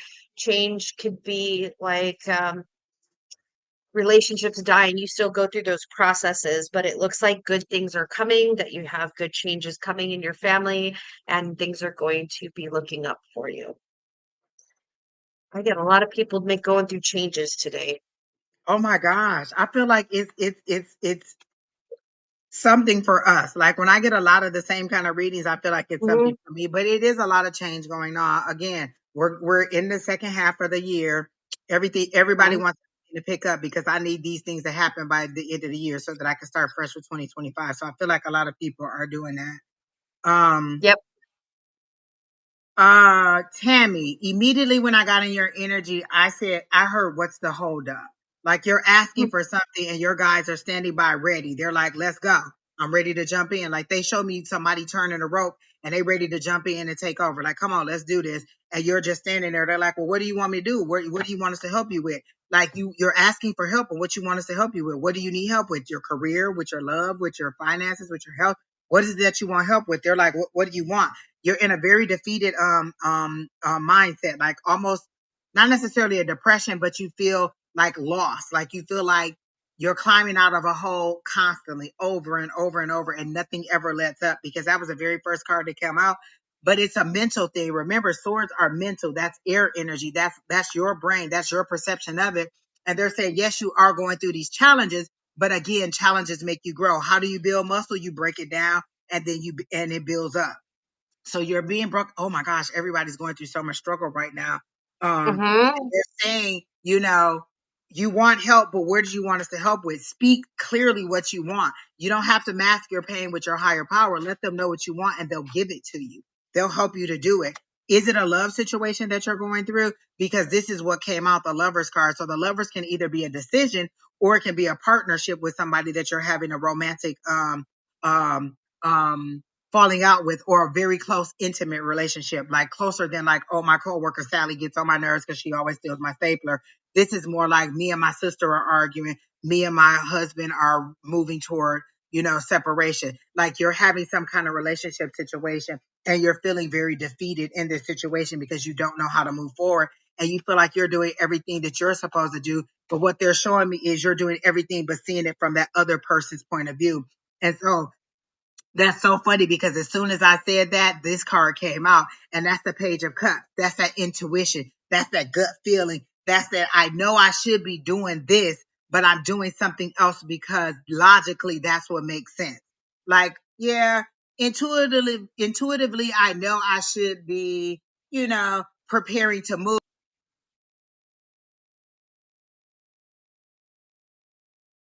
but logically, I haven't even found the house. But intuitively, something in my gut says, get ready to move, even if it's just to get boxes, even if it's just to start purging. So I know it's something that I should be doing, but I don't know what it is that I need to do, because my reality doesn't reflect what it is that I'm trying to get. So follow that gut feeling. And they're saying, like, you've been hurt, or whatever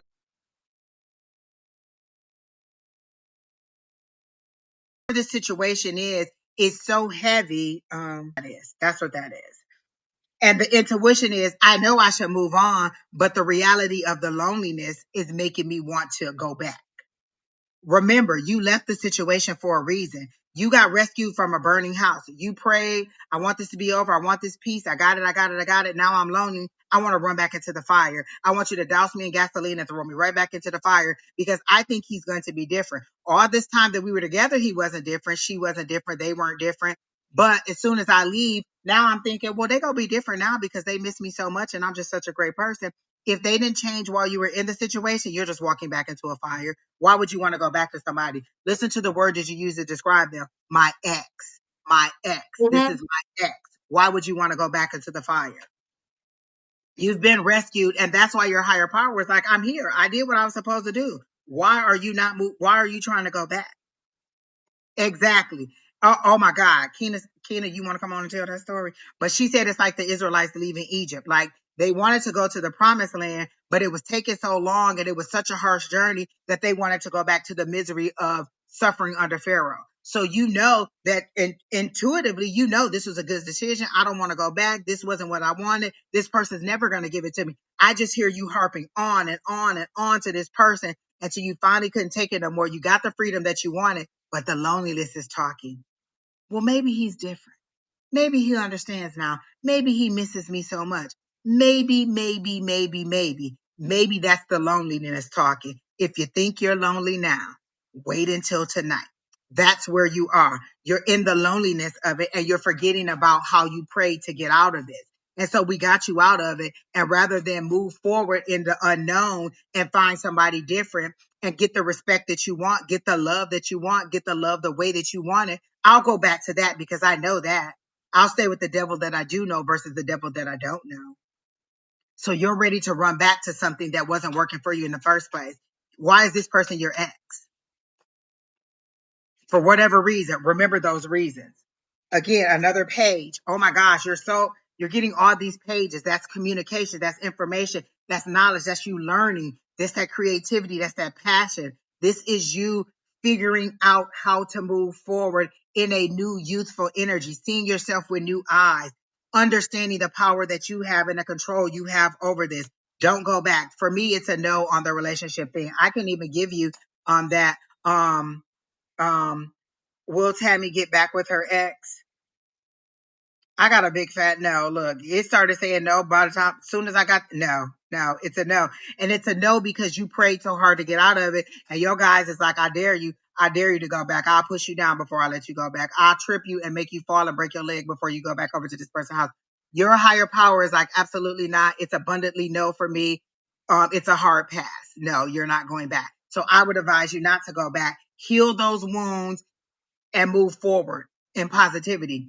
What is it that you want? What is your love language? If you could have your perfect person right now, what would it be? You know what my person would be? Somebody who knows I like food. I like to go out. I like to eat. I like to dine. I like to drink. Who knows? You know what? On Wednesdays, it's a long day for her. Let me get her a Starbucks green tea lemonade. Let me send her a toasted bagel. Let me send her her breakfast that she wants. She has a rough day. She can't cook. Let me order her some Grubhub so that she can have some food. Let me make sure she has my love language is doing, showing your love. You could tell me you love me all day, but if you're telling me you love me and then you're not showing me you love me, then I don't get that you love me. Know your love language so that you can attract that to other people, or you can pull that in so your higher power knows what you want. Is it somebody that calls you all day? Is it somebody that does stuff with you? Is it somebody who leaves you alone when you're having a bad day? What is your love language? What is it that you want? If the perfect person could come, who would it be? How tall would he be? What color would he be? Would he be funny? Would he be athletic? Would he be a very strong religious person? Would he be more spiritual person? Would he be an outdoors person? Would he be, my nightmare would be somebody who wanted to go camping all the time. Like, really, Lord, he has everything else I want, but he want to go camping all the time. That would be my nightmare. But you know what? I would be a wife in a camper ass rolling through the woods with my husband if that's what he wants to do. I'm just not sleeping outside in a we got to glam it up. We're going to compromise. We're going to go in this big, beautiful whatever, but I'm not sleeping outside in a tent, in a little tent and things because bears be out there. So you got to decide what you want and how you want it to move forward. But it's a big fat no for me on that relationship. All right. So who's next, Keena?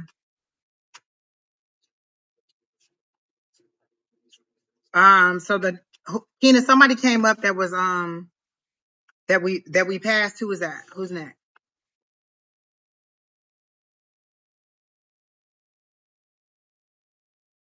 Well, I thought you said yes to somebody or hold tight to somebody, Tanya or something.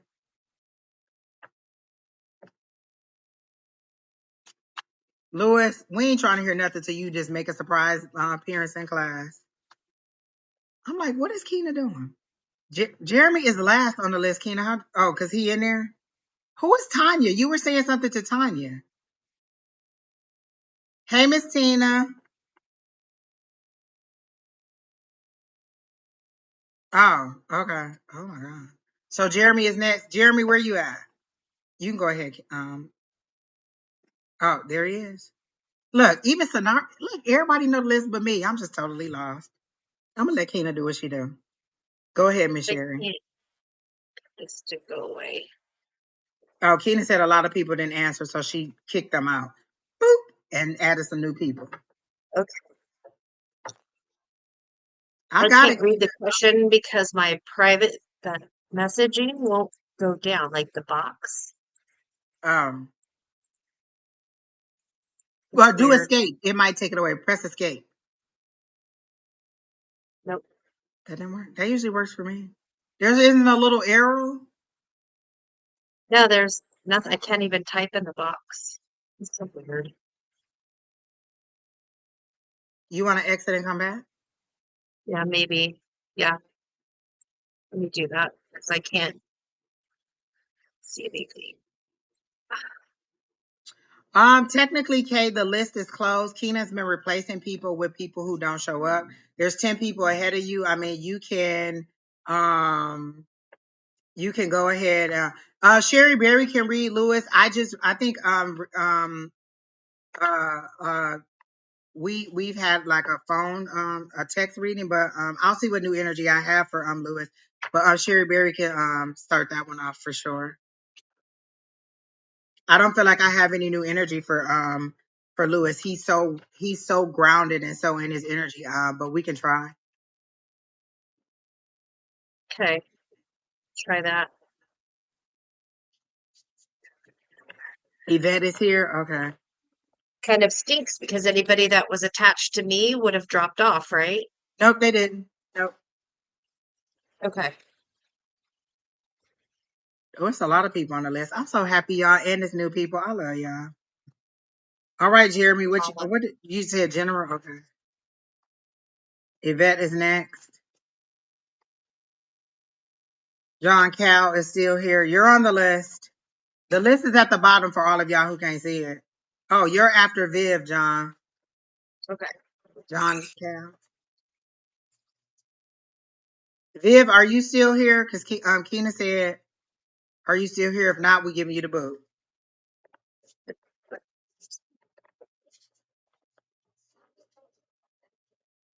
Candy's still here. Did she put a Candy, question were you in? on the list? I mean, did you put a question in? Like, I don't add everybody to the list. If you don't post a question, then I don't put you on the list because I feel like you're just chit chatting. Y'all know what? I ain't gotta go pick up Brandon from work no more. Like,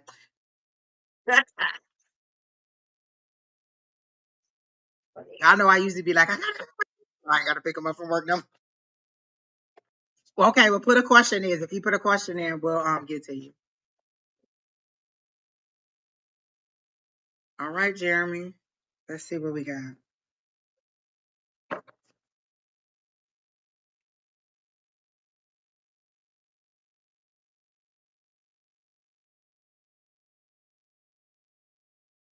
Three of diamonds. I'm sorry, three of hearts, seven of diamonds, and nine of hearts. So the three of hearts is about your wishes being granted, that the the deepest desires that you have are coming true, and those things that you've always wanted are coming to surface.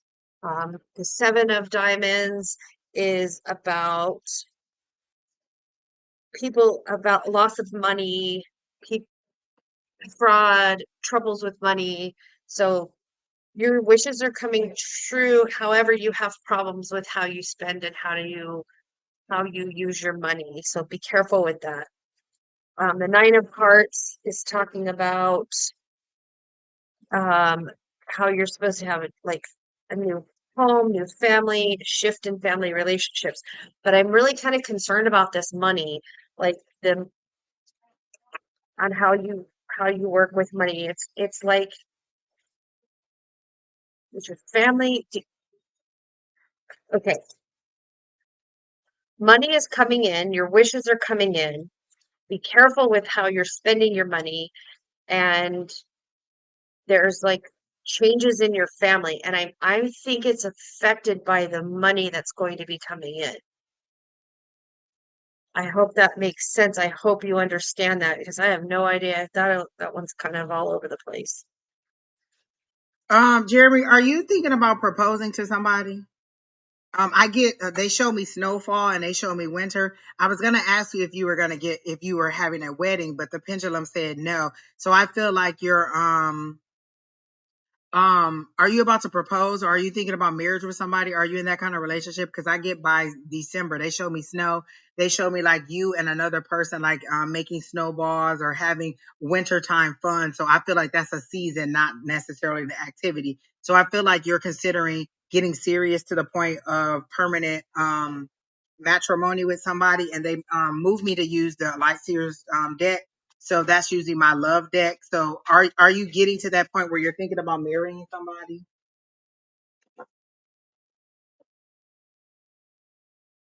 and you're trying to save up for that?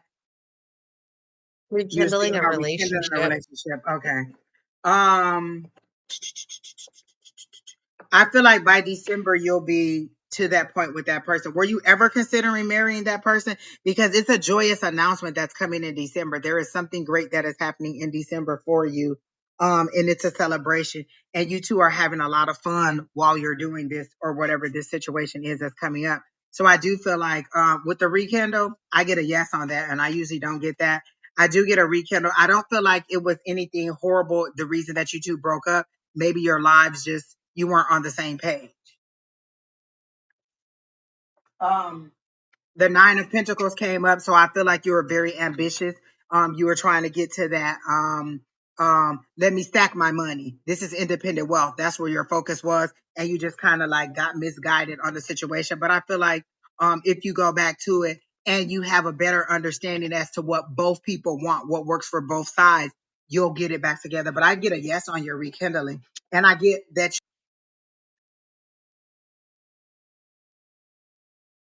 you'll I get that by December, you'll like, I feel like that's where you're heading, but I do feel like you two will get back together. Look, as soon as I said that, the 10 of Cups come out. Look, you got two of my favorite cards, that Nine of Pentacles, which is that independent wealth, and that 10 of Cups, which is that joy, that happiness. If you notice, it's the husband, the wife, it's the kids, it's the dog, it's everything. That's that emotional fulfillment. 10 of Pentacles would be like that material fulfillment, things you can hear, see, touch, feel. This is that emotional fulfillment. This is ultimately where I'm going. The culmination of everything that I've been working through, I'm going to that. So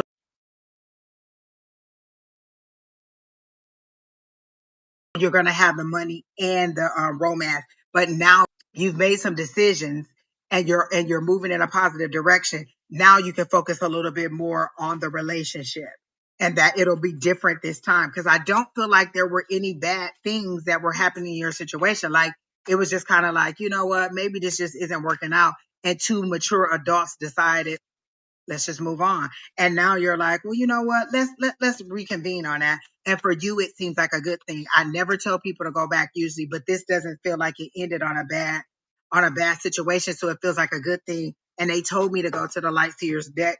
And so I feel like it was a love relationship, or it was a love reading that was coming up. And I almost said I didn't want to do it, but I feel like you two will get back together. I feel like it will be moving forward. Does your mom like this person? Because I get a motherly energy, and this is a good person. So does your mom like this person? I feel like there's a motherly loving energy of this person, like an approval of mom. So is that true that your mom likes this person, or a mother figure in your life likes this person? Either way, it's a positive. Everything about your situation is good. Yes, with the rekindle. Yes, with the moving toward relationships. Yes, with the positive changes in your finances. A new job could be on the mark.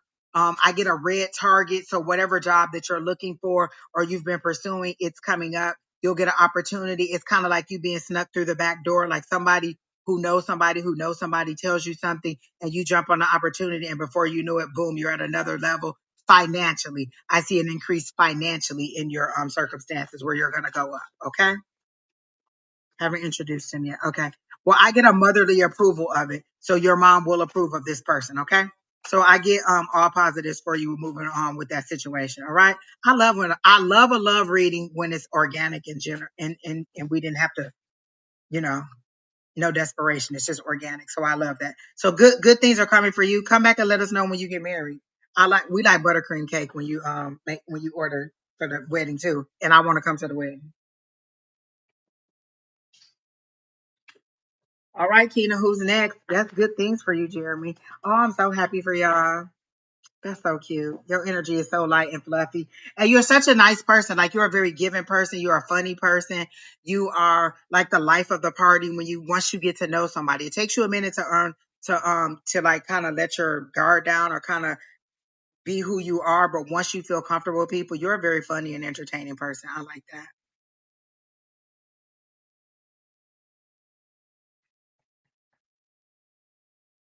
Can we get wedding food shipped?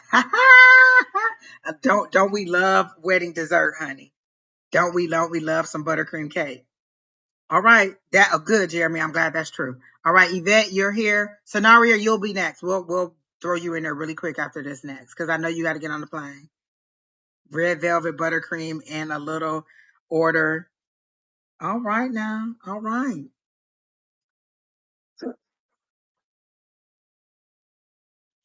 So Miss Yvette, are you here? Am I saying that right? Is it Yvette or Yvette? Yeah, Yvette. Okay. She's here. You can go ahead.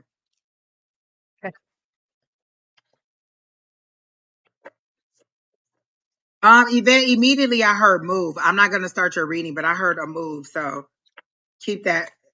We'll put that in the parking lot, and that's what I'll talk about is a move. What the hell's wrong with you?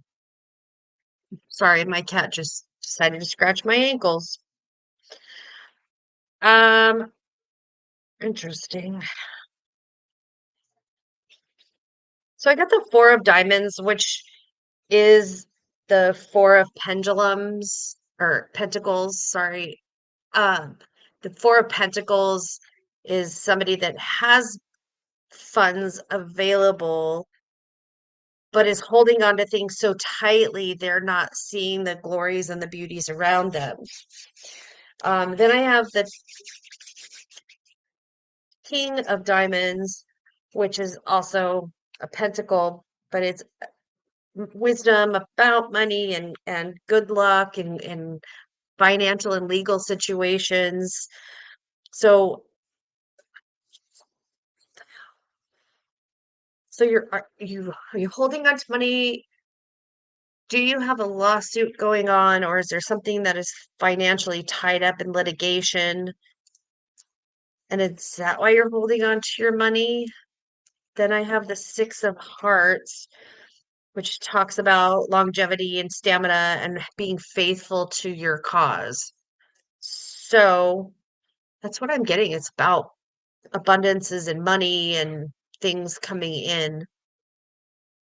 Tanya, I don't think you've missed your turn. Kina has all the names listed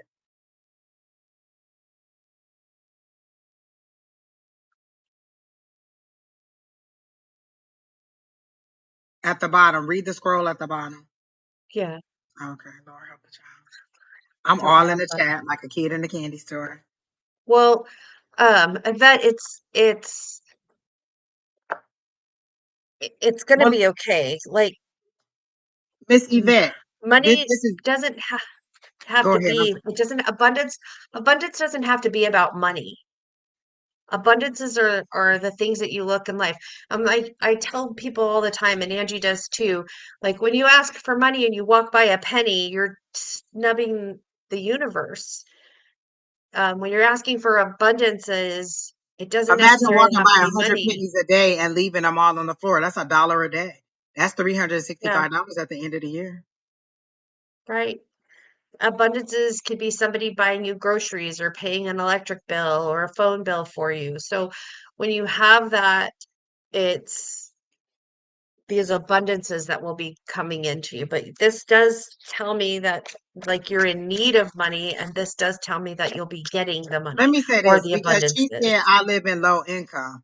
And this is what I'm Yep. thinking. Is that your ceiling? That's where you want to be. That's just where you want to be. You want to stay in low income. You don't want to move to the next level because abundance could mean that they're giving you your heart's desire. They're moving you to the next level. So are you content with staying in low income and never moving out of it? That's just where you want to be. You don't ever want to make more money, do more things. And the first thing I know you're going to say is I'm disabled.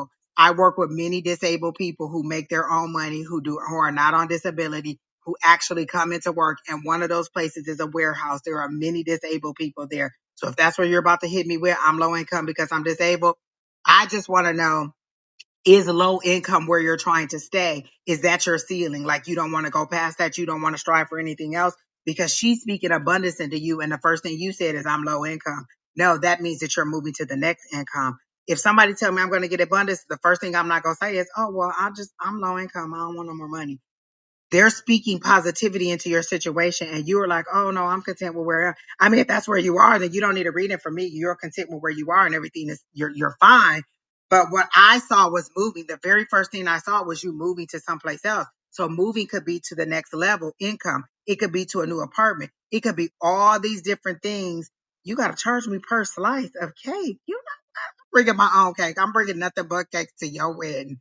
My own, nothing but cakes to your wedding, Jeremy. Hi, Julie. Hey, Miss Julie. Where you see Julia? Oh, love right, Sword. Hey, Miss Julie. Hey, Angels. So Hello, Yvette, angels.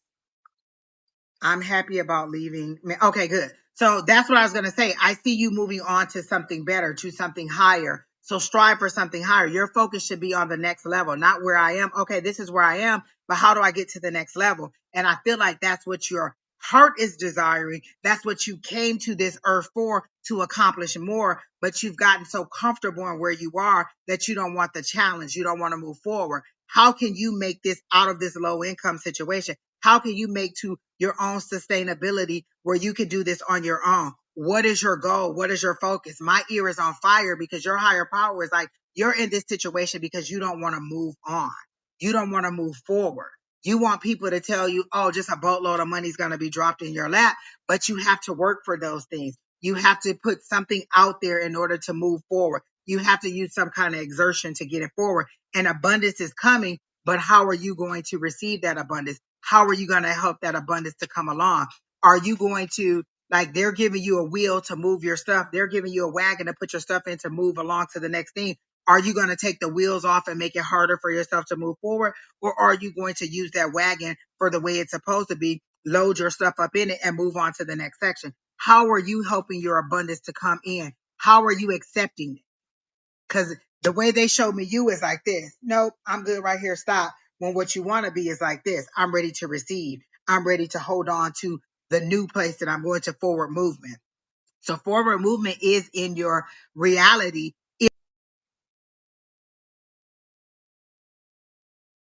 if you're ready for it and you're willing to accept it. Your higher power. Don't keep praying for something and then as it comes along, you don't want to do it. You don't want to move forward on it. It's like you're saying, I want, I want, I want, I want. They're like, okay, let's do it. And you're like, oh no, I don't want to do that. I don't know. I gotta move. I gotta go outside. I gotta be a person. I gotta be an adult.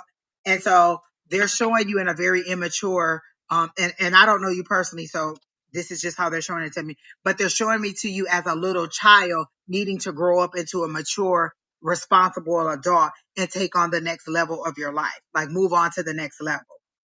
Stop harping on the things that you don't have. And that's how we move forward to the things that you do have. Because your heart is calling out an SOS, but your logic and your mind is telling you, I'm good.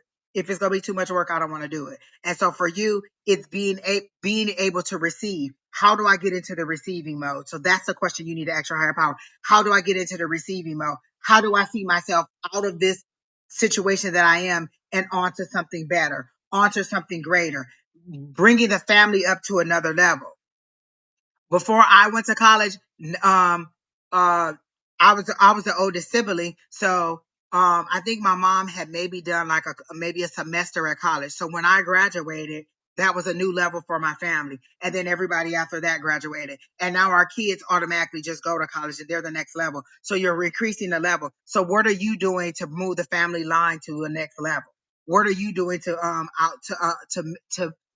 to make your family line um develop and become more than what it should be? How are you advancing the family line? How are you advancing yourself? How are you moving yourself forward? So that's what I got for you. Exactly. I like this. I like this. I like what she said.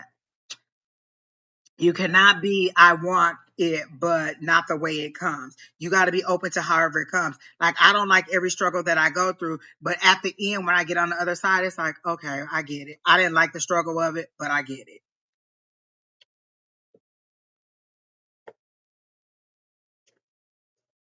All right. Generational wealth. Okay, that's what I see, and that's what they're preparing you for. But you got to get in a mindset of knowing that you deserve it and knowing that that's where you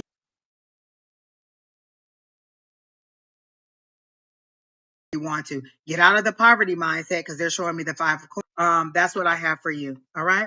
So who's next, Keena? Oh no, it was Scenario. Come on, Miss Scenario. Um, let me jump right into your energy. They show me you flying over. It's like a sunset, but it's an island. It shows me an island, but I get Alaska. Is there something about Alaska? Are you thinking about going to Alaska Airlines? Like, are you thinking of going to a bigger airline company? Because they're showing me Alaska, but now that I'm looking at it, they're showing me the plane. So are you thinking about moving over to Alaska Airlines or getting another job at another airline? Because I feel your growth is coming. You've outgrown where you are. Whatever airline you on, I feel like you outgrown it. You're a little bit too sophisticated for that. You're a little bit beyond that. And you're kind of like sometimes you just kind of be clutching your pearls and some of the stuff that go on in the background, and you like, oh, okay. I did. I'm on Scenario, Keena. I'm sorry. Um, you're about to quit. Got it. Because I feel like you clutching your pearls and you like, oh no, this is the most ghetto SHIT sugar honey iced tea I've ever seen. Like, I can't stay in this situation. You're ready to move on. So I do feel you moving on to bigger and better. I don't know that you'll still be in the air. I feel like you're going to a more administrative role or a role that will give you more money and more stability. Like I feel like you want stability. Like you thought that you liked the traveling all the time, but sometimes you're a little bit tired of it. And you're like, well, this isn't exactly what I thought it was gonna be. I only get paid when I do this. And I want something that's a little bit more consistent. So I feel like you're moving on to another role in the industry. But again, you'll stay around travel and leisure in some capacity, but you're growing. Like you are very taken back, like, oh, okay, these people is ghetto as hell. This is not where I'm trying to be. And so whatever move you're thinking about doing, oh my gosh, I'm getting goosebumps. Like you are literally like, whoa, I never knew it could have been like this. And so you're really wanting something else and you're ready to move on. And so it's coming. I see it there. Start applying to different types of things, different types of situations. But I get Alaskan Airlines so quickly for you. So look into that definitely. Love is on the whole because they're showing me the lover's card, but they're showing it to me in the hangman energy. So it's like the lover's card, but it's in the hangman energy. So love is on pause right now. I don't feel like anything serious. You might be getting your whistle wet, like you might be, getting a little fling fling, a little. You might be getting a little for a good time, not a long time, but I don't feel like anything permanent is going because you're very focused on wanting to be stable. You want to present yourself as a viable candidate to somebody else. And you feel like until I feel like I'm stable and where I want to be, everything is just kind of like, yeah, we can build together, but I need something to come to the table to build with. You're very much, you've matured a lot in this job and you see things differently now. And you're like, hold on, all that material that I was focused on, I need to think about how I want to move forward in a different light. Like, how do I build wealth versus materialism? Yeah, the purses are nice, but 10K in the bank is even better. So you're changing your mindset on how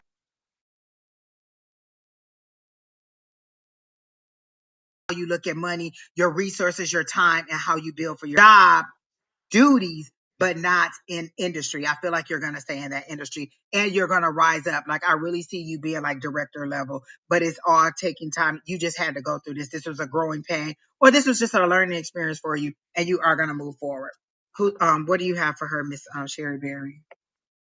I'm just going to validate everything you just said because I got the Ace of Diamonds, which means there's money and ambition and abundances and new opportunities, new opportunities.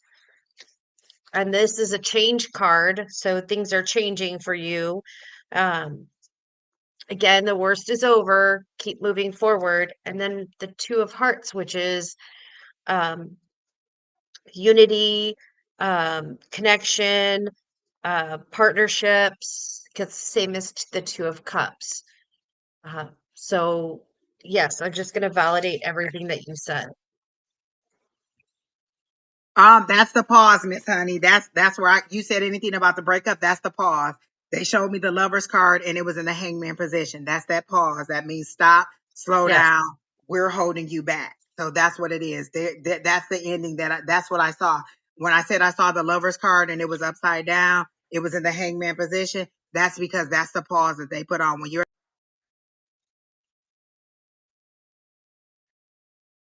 the hangman, that spirit saying, nope, stop right there, coming right for you. Like again, you're growing in so many different areas so fast. Like you're actually, oh y'all, let me tell y'all this. As soon as I said that, I looked at my plant. So y'all, I took some, this is so off tangent. I'm such a squirrel. But I had some water in, when I got back from work. I had some ice that had melted and I poured it in my plant and it must have been too cold. My whole plant just drooped down like a little shop of horror. And like that little what was that plant called? What Audrey too? It just and now it's peaking up. It's kind of getting itself back together. I was scared for my plant, but it's coming back together. Yes, Lord. But scenario, I see a lot of men around you, but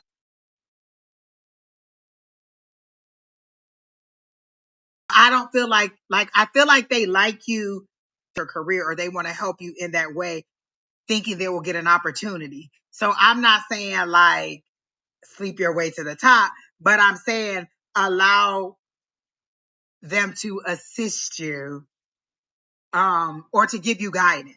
Like you can make it clear Are you being that like a sugar daddy? a A mentor, like you mentor? said, a mentor.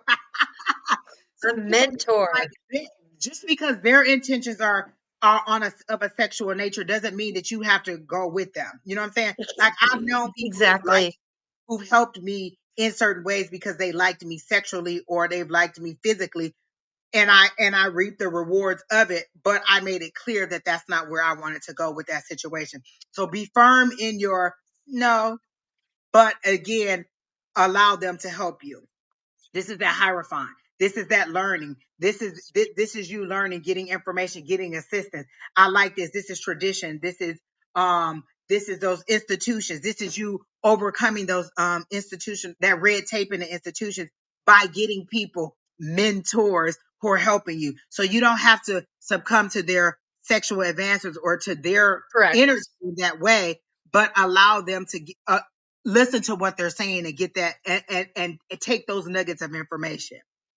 Oh, you want to go to lunch? Yeah, let's go to lunch. But let's keep it focused on business. I'm not looking for that situation. Their intentions are different. You're setting the stage that that's not your intention, but you're reaping all of the information that you can get from them. Okay. Mm, So, um, um, so I feel like, again, you're going to get people who are going to help you advance career wise, who are going to give you information. Be firm in your intention. If you don't like this person physically, be firm in it, but allow them to provide you with information or get the information and just kind of mull over it. But let your intention be known that that's not what you're trying to do. You're not trying to advance in that way. But I do see a lot of men around you and trying to get close to you or get to know you or help you in that way. Okay. So good things are coming for you. Have a safe flight tonight. Come back and let us know when you get ready to, when you make that transition to the next phase of your career, because it's coming up sometime in September. You'll get, like, maybe that'll be the start of it. Like maybe you'll hear about a program, you'll hear about an opportunity,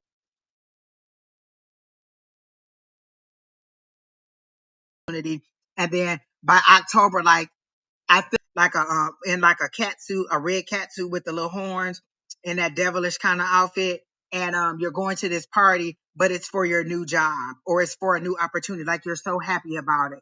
Like Halloween seems to be a big celebration for you. So I do see you getting some new things coming. So again, September may be the peak of it. Maybe where it starts, and then October is where you actually see those things changes going on. So come back. All right. Who's next, Keena? You're welcome. Look, she said they be quick to flirt. I saw it. I see all the men circling around you, and their intentions are pure. But get that info and keep it moving. Get that info. So, John, hey, John, are you here? I feel like I'm saying your name wrong, but that might be right. John Cal. John, where are you at? And if John isn't here, is Louis? Oh, is that Louis? Is that our Louis? That grown ass man want to read it. Sherryberry. Oh, John is here. All right now. so he has a yes no question. Oh, what was it? Oh, I get the new Am job I I going applied to get for. the job I applied for?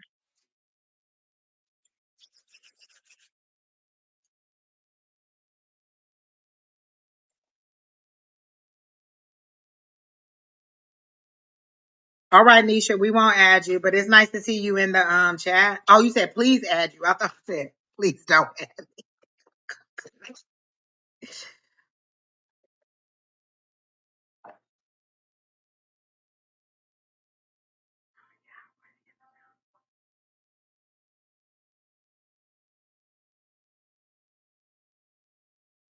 I'm all, oh, no, I gotta know. But it was a very I slow heard a no. no. I got a no too. Yeah, I get a new job, but not specifically that job. And I don't know if, right. like, you'll go to the interview and they'll be like, well, we don't really see you as a strong fit for this, but there is another opportunity that we Yes, think that you'll get. So I think you'll get a new job, maybe even with that company, but you won't get that job. that job. That's what I So got. It was I a very think that's where you'll slow be. no. Yeah. So I got a no. I heard a no. No on that job specifically, but I do feel like a new opportunity is coming. A new job is coming. And you, the salary won't be exactly what you want it to be, but it'll be higher than where you are.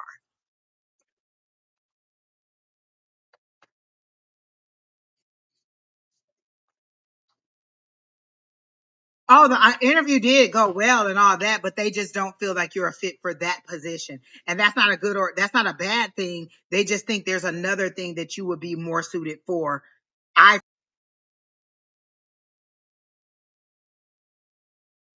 feel like, and so I don't feel like you're going to get that specific job, but enough you get now.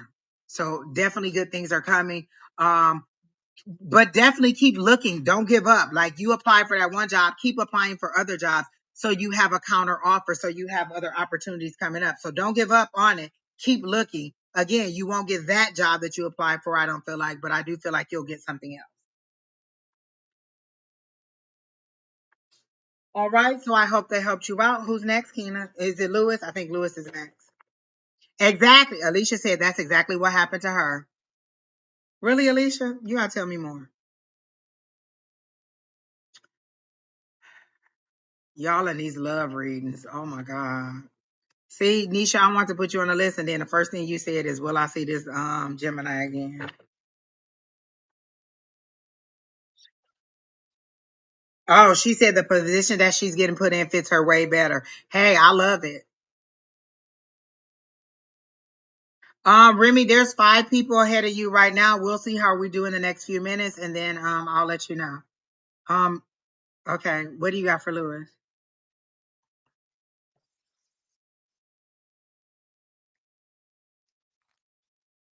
I mean, if why would you want to go back to your misery, Miss Nisha? I just had this conversation with somebody else. It's like you pray to get out of the situation and to move on, that you were rescued for a fire and you fighting a fire to go back into the fire and be burned again. Why would you want to go back to a situation that hurt you so deeply? Like if this was your daughter, if this was your best friend, if this was your sister, would you tell them to go back to that situation? Like that makes no sense to me. You got out of the situation and you want to know if you can go back and get burned up again. Well, that makes sense. Hey, Lewis? I don't think you were asking for a love reading, but anyway, I I got the Two of Spades, which talks about separation, fighting a falling out, and pushing buttons. Then I got the Eight of Hearts and the King of Hearts, which is talking about flirtation and young love and emotional support. And then the King of Hearts is a soulmate or a perfect idea of a soulmate. So I maybe somebody's coming into your life, or you have somebody that's in your life that you may not realize is a potential partner for you. And I know I can hear you go, "What?" Yep, there's Alicia. What? Um, but yeah, that's what I got. And that they're kind of clammed up. They're not really saying much to me.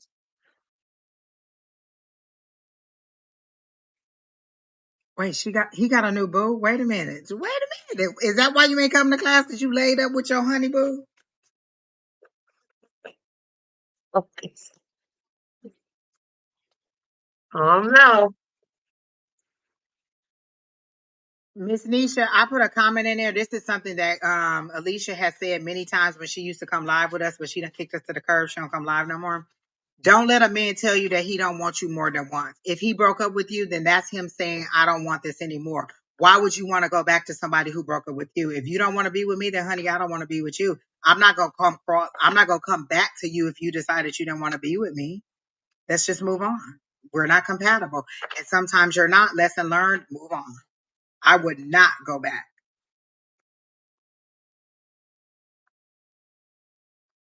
But I feel something better is coming for you. Hold on just a second, Miss Nisha. Okay, so let me see what I get for Lewis. I feel like I need to get some different cards, but I don't know what else to get, so I'm gonna stick with what I got.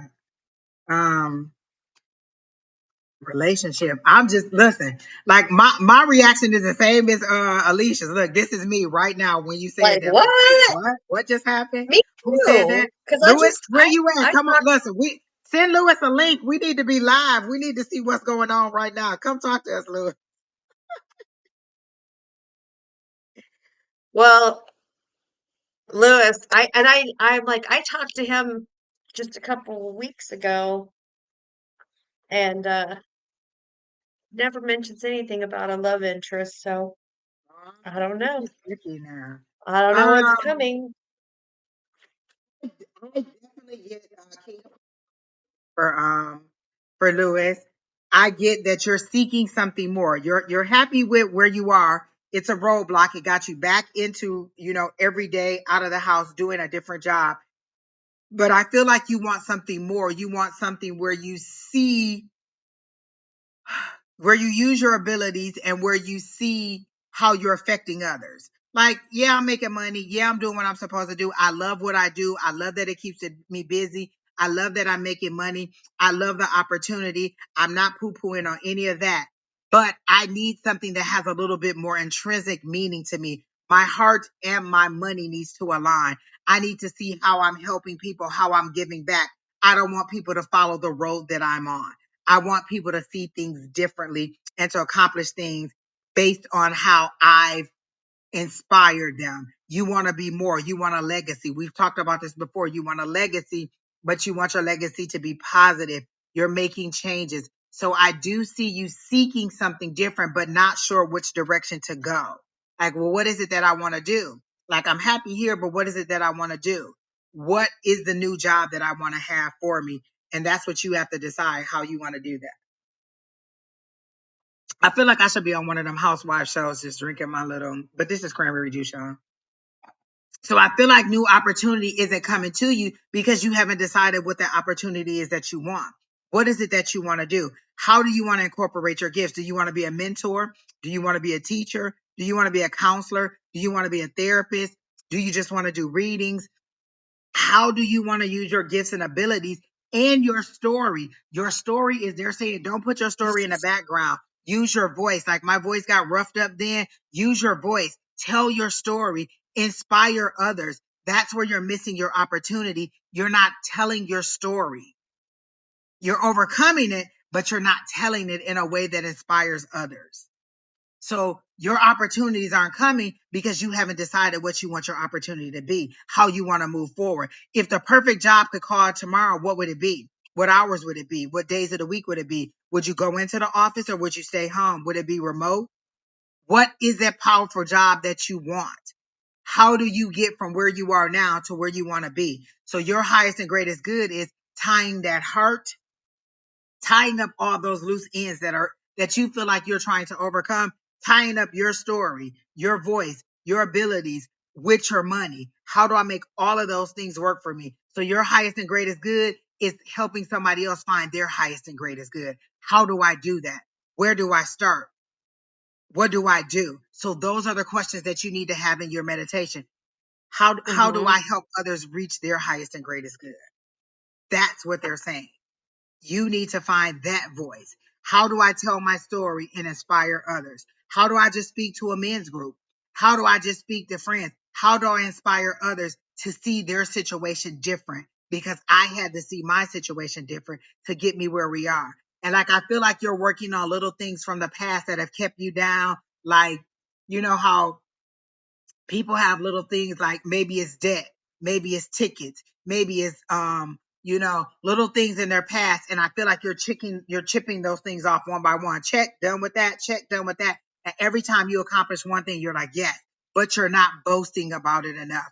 Enough people don't know how much of a change you're making. You're kind of sitting back and learning and going over your struggle, but you're not using it in a way to inspire others. Let me figure out what my struggle was. Let me figure out how to tell my story, and then I'll help others. And they're saying the opportunity is now. There's a lot more people that are struggling. There's a lot more people you could help. How do you find that voice? Even if it's just every day making a little 5 second video or like a 30-second video. Hey, have a great day. Don has discovered that a lot of his Mm-hmm. videos that get the most views are just inspiration, just him telling people to have a great day, to find their voice, to find their new purpose. Maybe it's just you getting on every morning and say, "Hey, good morning, everybody. Here's a happy prayer. Here's a message for everybody," and just getting that out there. So you got to find your voice. That's what they're telling me about you. So that's what I got. Me personally, I just think he loves me. This is all about me. I think he loves you too. Yeah. And we'd love to see you. And we want to meet this lady. Who is this lady? I feel like you ain't telling us something. That's all right. We're going to talk about you when we get off of here. We just going to get on the link live and just talk about you in the background. That's all right. Yep. We just Yep. So fuck whether with that's you. love for yourself or you're All finding a right. So new who's aspect of love for yourself, that's what I got. testimonials are powerful. I love what she said. That is true. Testimonials are Yep. powerful because a lot of times you're like, well, if they could do it, I know I could do it. And Lewis, you have an incredible story to Like, tell. oh, okay, I could. That ain't hard to do. Different stories to tell. So much stuff to say. Yeah. Yes, Alicia. Exactly. Exactly. We talking about you.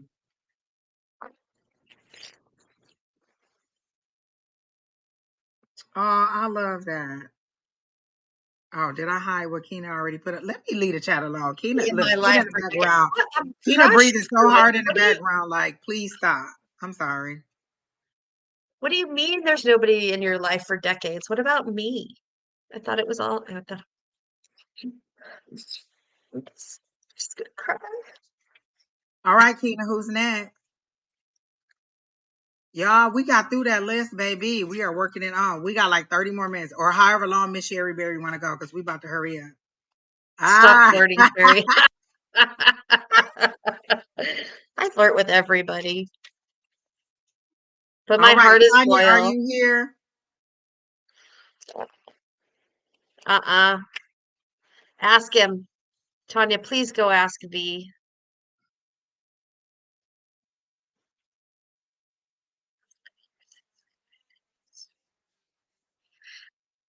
Okay, Miss Tanya, I won't break into his energy, and this is my reasoning why. I don't read other people's energy without their permission because it's kind of like tapping into reading their diary. This is his personal thoughts or V's personal thoughts about you, and I only have your permission to read your energy. So I'll give you a general reading, but I won't tell you how this person feels about you because for me, that's just a violation of them saying whether I can or cannot. I don't read people unless they tell me to. Even if I get a message and spirits like go and tell this person, I ask them first. I am not going to step over anybody's boundaries like that. And so I'm not going to do that. Okay. So Miss Nisha, there's a list of people on there and all these people were on the list before you. Tanya, Brenda C, and then Kay are all ahead of you. Okay. So all those people were on the list before you. The list at the bottom of the screen tells you who was all on there. And so you're like the last person on the list. All right. So, Miss Tanya, I will give you go ahead, Sherry Berry. You can start with Miss Tanya while I try to get some cards ready for her.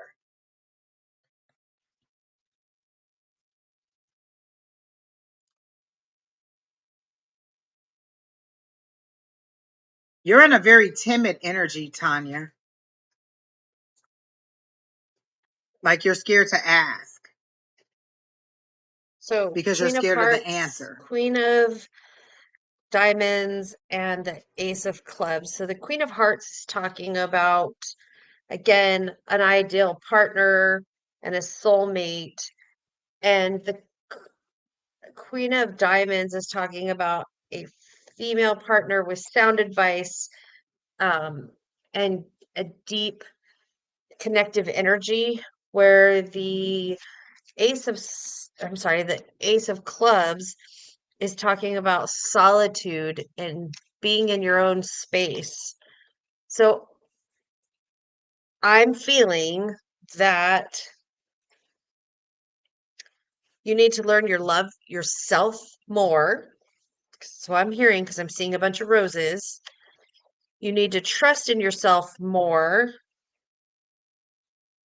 and maybe spend a little bit more time with yourself and in your own energies, because I think this V person, it's time to move past this V person. Um, that's kind of where this is going, because it's about being good to yourself. All of these cards are being good to yourself. Was there infidelity in the relationship? Is that what the situation is? Because the devil card came out, and that's pessimism. They gave it to me as pessimism and not addiction.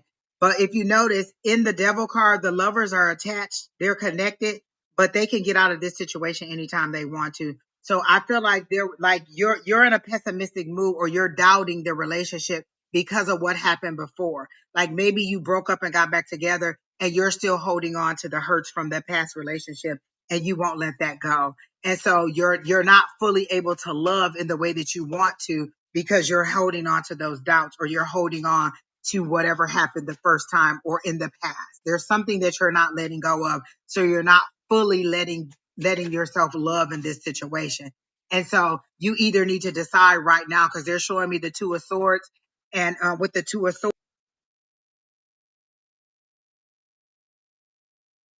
swords, you're cutting through that mask.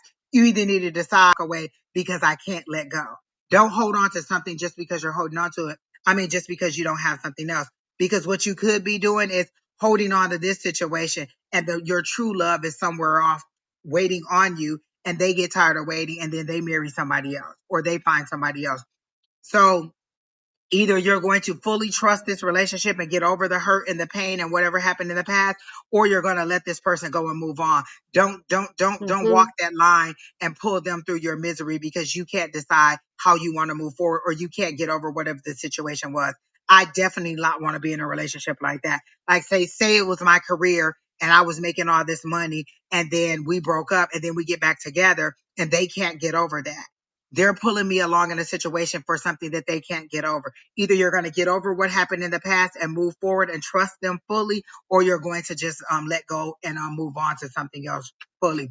You can't keep putting new wine in old wineskins. Like you're trying to build a new relationship, but you're seeing it through the eyes of the past. So you either need to clearly walk away and move on and heal over this situation, or you need to fully go ahead and decide that you're going to trust this person and just move forward. You're in that conflict energy. This is conflict. This is where you are. You're in pessimism and conflict. You can't let it go, but you're not you're doing that person a disservice too, because they're thinking that, oh, okay, everything's fine, and you're truly wearing a mask and not giving your whole heart to them. And I don't want to be in a relationship with somebody who I can't give my whole heart to, or with someone who can't give their whole heart to me. So you're doing a disservice to both of you, and you're hurting both of Yep. your opportunities to find true, authentic love, because you're not being honest about the situation. You need to let this person know that this is what you're feeling, and you can't get over it, or try to work through it with therapy, or you need to let go. It's your choice. At this point, you're doing a disservice to both of them, to both of you. So again, the decision is yours. How do I want to move forward? Am I going to let go and trust this person, or am I going to let go and move on and find somebody totally different? But I need to heal that situation. And if you speak about it, it's possible that you two can work through it. Like, okay, I feel this way. And you say, well, what is it? And this person says, well, what is it that I can do to make you trust me more?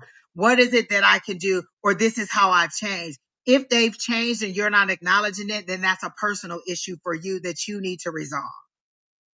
But if they haven't changed, then that's you forcing yourself to be a square peg in a round hole, because you just don't want to move. You just don't want to move on, because the loneliness, you don't want to, you just want something versus nothing. And again, you could be holding on to the detriment of your true love. But it's a decision that you have to decide. You have to soul search and decide, how do I want to move on? The cards can't tell you that. What the cards are telling me is it's a decision that you need to make, and you need to be honest with both parties, with yourself and with that person. Okay. So I hope that helps you out, Miss Lady. Again, I don't feel like it's detriment. I feel like you need to decide. And once you decide, everything will become clearly. Once you're honest with that person and with yourself. Okay. Who's next, Keena? Tay, is it Tay Bucks? Oh, K is next. Is K next? Okay. Oh, Lord. Everything about marriage.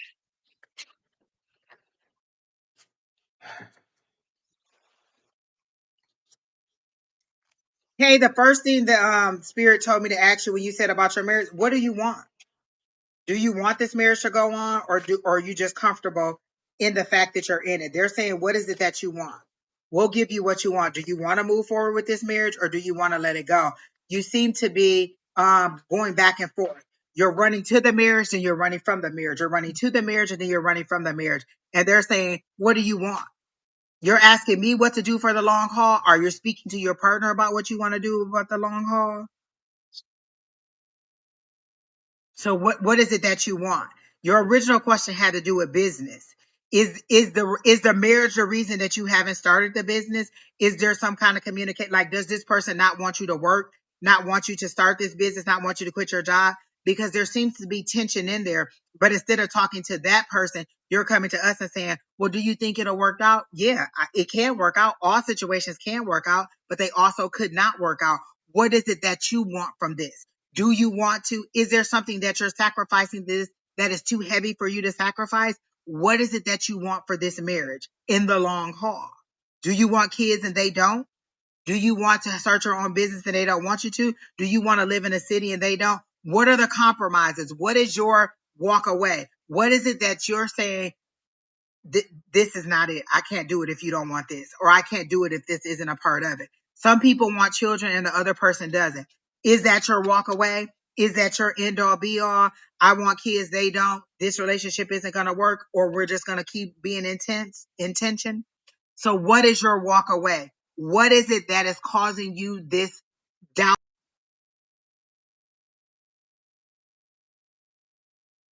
in the relationship? That's what you need to figure out. What is it that you truly want? So that's the question that you need to ask yourself. Do I want this to work? Why is this coming up? Is this something that I feel personally, or is there some kind of behavior that is making me feel like this isn't going to work? Because when you're asking these kind of questions, you already know the answer. You already know the answer. You're coming to me to give you a different answer. So I don't have to answer this question for you. You already know the answer to this question. You're just hoping that I give you a different answer. What do you have for her, Miss Sherry Berry? Kind of interesting because I got stuff about business, Which is what her first question was. right? I got the Four of Clubs, which is about potential and growth in business and work outcome is good. And then I got the Nine of Spades, which is a transition and moving and like facing it, like it's hard for you to face things and move forward. But then I got the King of Clubs, which talks about um, a wise mentor,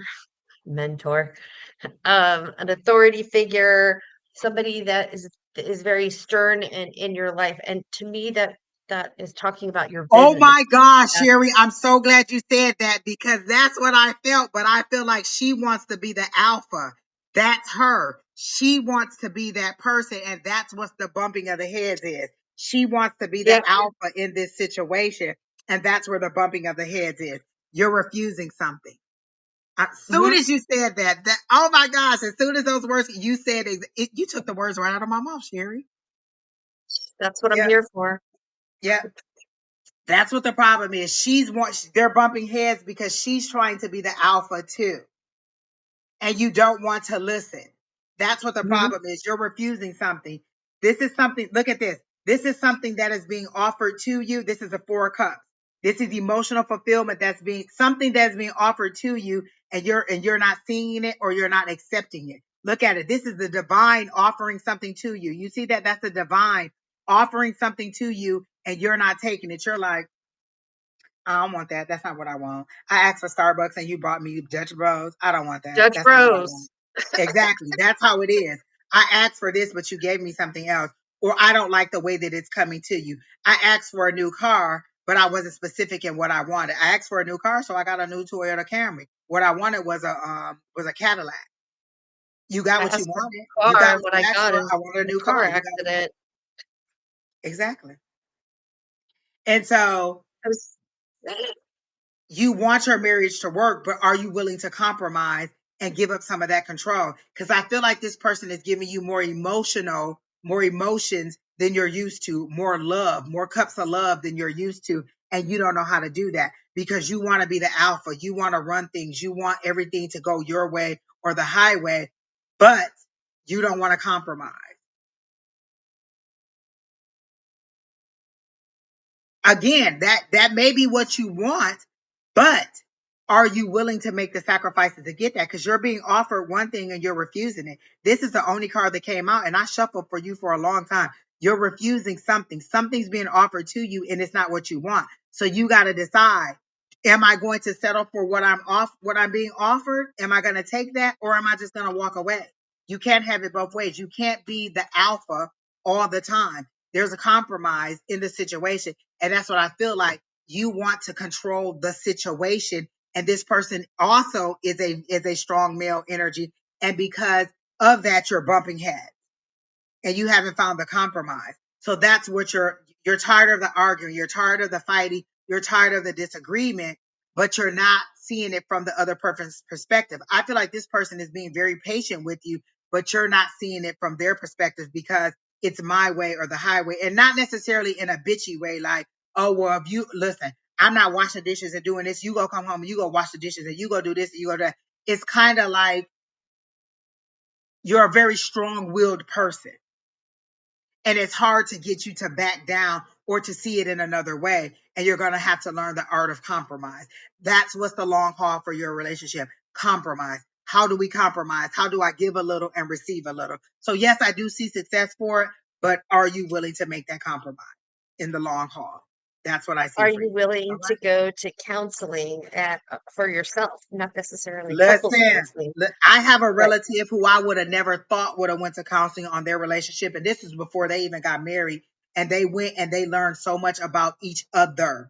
So think about going to a marriage counselor to see what it is, because sometimes when people show it to you a different way, listen. 20 years ago, Angie, all she wanted was a wedding. She was very argumentative. She was very my way. She was very prove her point. She was very get the last word. But as I've grown, I learned the art of compromise. Oh, you want to pay all my bills? Go ahead. Oh, you want to do that for me? Oh, I'm going to let you do it. My mom had 3 girls before she had a boy. So we're very masculine. We're very much in our masculine energy and learning how to soften that masculine energy and allow my partner to help me in ways that I'm not used to being helped in. And not looking at my partner when they want to do something nice for me like they're a three-eyed monster who, how dare you, or seeing that there's an ulterior motive. How can I compromise? How can I accept this love in a way that is fulfilling for both of us? we were Compromise. just talking about that with me right before we started this. I So was both talking of, about my partner changing his behaviors, and you were like, "Why are you not accepting that?" And I'm like, I'm not used to it, but I'm exactly. working on it." So for you two, you said your partner is more stubborn. You two need to go to counseling and have an objective person show you how you're not compromising. Because what are you going to do? This is how you're going to keep your marriage the whole time. You're going to tear each other down. You're going to destroy each other because you're both too strong. You yin yang. Have you ever seen that? A little of the black is inside of the white. A little of the white is inside the black. How do you come together and find the love and peace in each other? Marriage counseling. You need somebody objectively to show you how to navigate through these situations. Whether it's just deciding whether we're going to get a new car, a used car, a truck, a SUV, a mobile home, whatever the decision is, you're both so dead set on you having it your way that you're just knocking heads and you're tearing each other apart because you're not finding this, you're finding this, and you're just chipping away at each other. You're not building a stronger foundation by intertwining. You're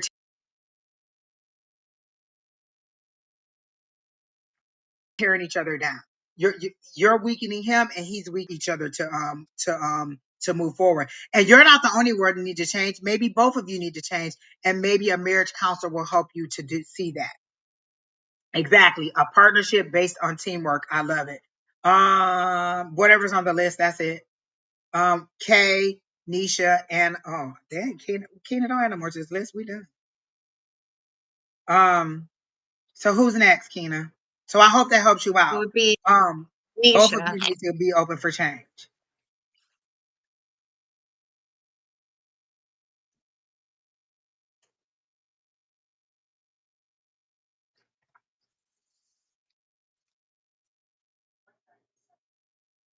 Ruki, stay there for a minute. I have something on that.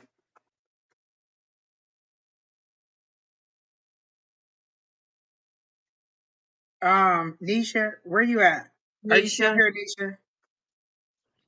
This was the relationship person. She wanted to know if um her ex broke up with her and she wanted to go back to that person. And I'm getting a I got a no on that.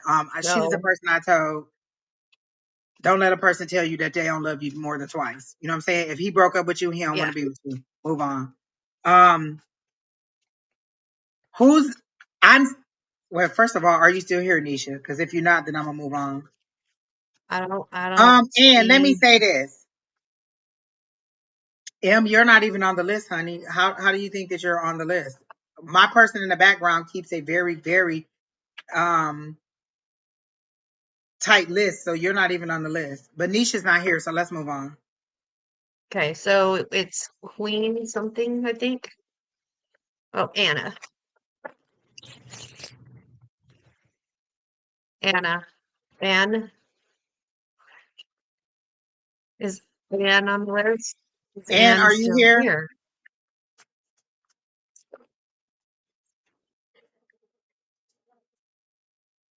Um,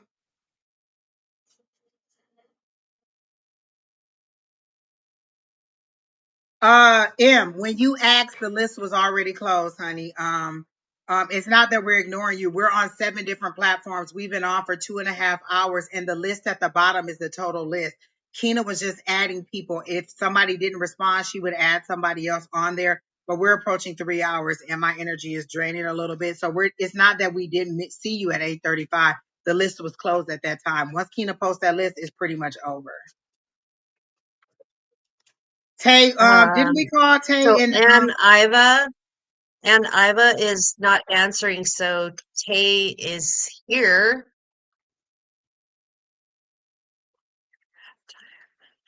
all right, Tay, you're here. Let's go. Because you have been here for General. a minute. Okay, Please don't be a relationship reading because I'm going to be so mad. it's general. No, for Ann. Oh, well, Anne's not there. She's not I mean, not Ann. answering. No, the other Ann Williams. Ann Iva is off the list. We passed her. Tay Bucks. Okay. For some reason, I got ice cream. Like a childlike innocence and you eating ice cream. But go ahead, Miss Sherry.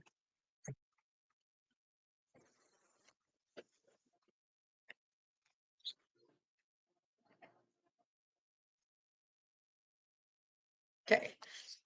The Ace of Hearts, the Two of Hearts, and the Eight of Diamonds. So our Ace of Hearts is talking about a new romance or rekindling of an old love.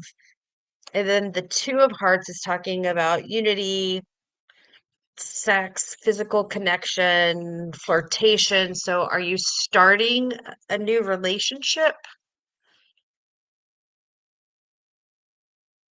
Funny.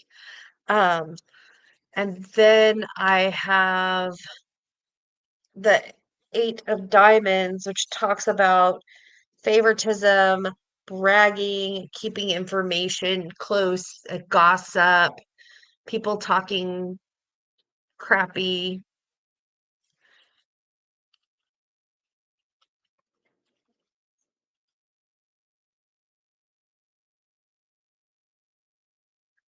So you don't have a relationship or a partner.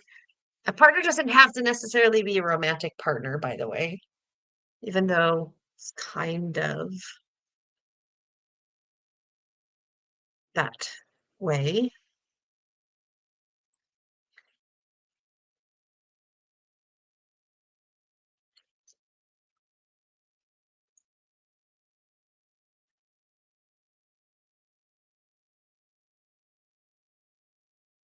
Okay, well, I guess I'm just not connecting with this then. because that's what I'm getting is starting of a new romance and partnership, and there is nope, single and not talking to anybody, and there's gossip and stuff behind it.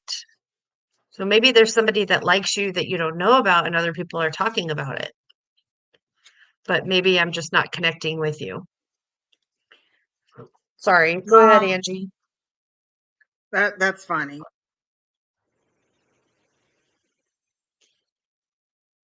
because the Can't hear card that you. flew out was the Seven of Cups.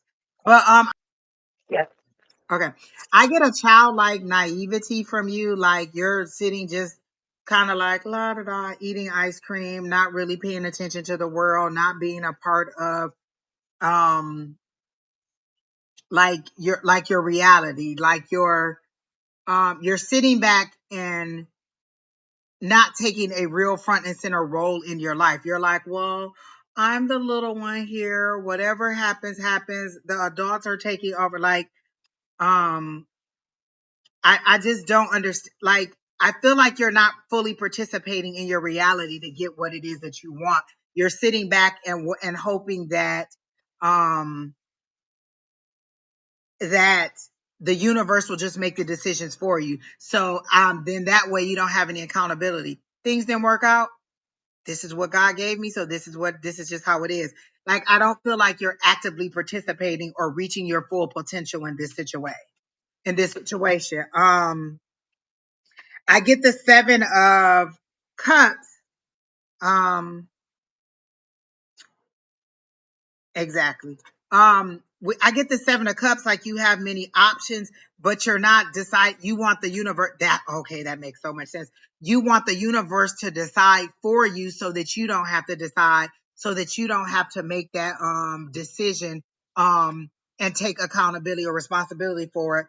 I get the Nine of Wands. You're tired of your situation, but you're not making a choice to decide how you want to move forward. I'm tired of being in this situation, but what does the Lord want me to do? What does my higher power want me to do? Well, I'll just do whatever you tell me to do.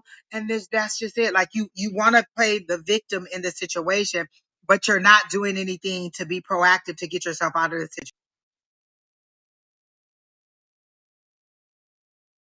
situation. Like, okay, these things are head of my asking my higher power for, except for to lay down my power. Like you're literally just laying there and giving your power away and hoping that somebody else will make the decisions for you. And they're saying, what is it that you want? If the perfect job called for you tomorrow, what would it be?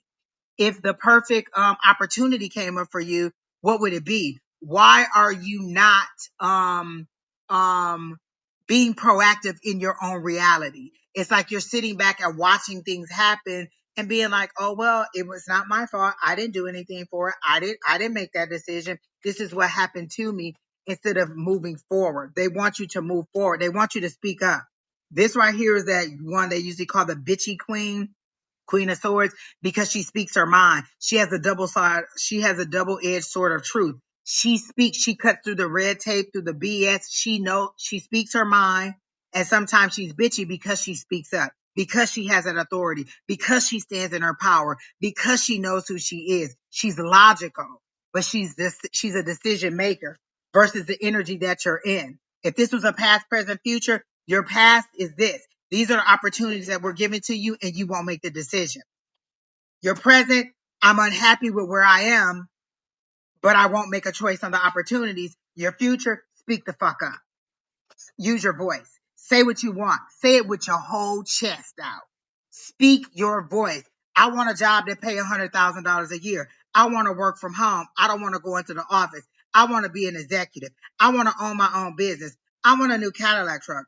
I want a new home. I want to buy my home in 2025. Speak it so you can have it. You're this is where you are. This isn't a powerful position. This is where your higher power is trying to get you to. This is where you're standing at. I don't know what to do. I just like speak up. Your mom ever popped you in the back of the head? Boop. Speak up. I don't understand what you're saying. Speak up. Don't come in here. I don't know what that means. What do you want? Articulate what you want so that your higher power can give it to you. Imagine your child coming to you and being too afraid to ask you for anything. Or you like, oh, okay, I'm gonna take you to get some new shoes. Do you want Nike? Do you want Adidas? Do you want Vans? Do you want this? Do you want that? And they're like, I don't know. Well, what do you want? You just get it. So you get them what you like, and then they don't wear the shoes because they didn't want to make the decision. They took what you gave them, but they don't like it, so they're not gonna wear the shoes that you got. That's where you are. They're asking you what you want. You're saying, oh, okay, well, I want a better job. So they're giving you the opportunities. You want to decide on one, so you just get this one, and then you're not happy with it because you won't be proactive in your reality. Step up to your reality. Speak, or forever stay in this energy. You see how battered and bruised this person is? That's where you are.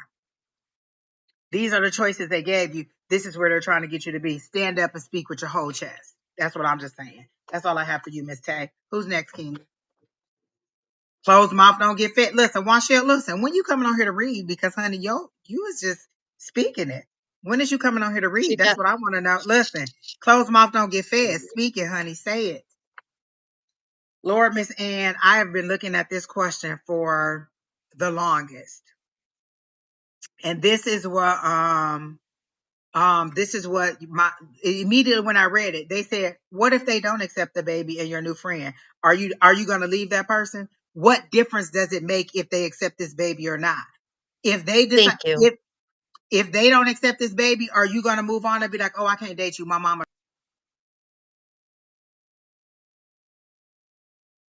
don't like you, my sister don't like you, my friends don't like you? Tragedy into their lives, and they're like, oh, here she come with another shit show, somebody else's baby, somebody else's ship she's trying to save. It's holes all in the boat.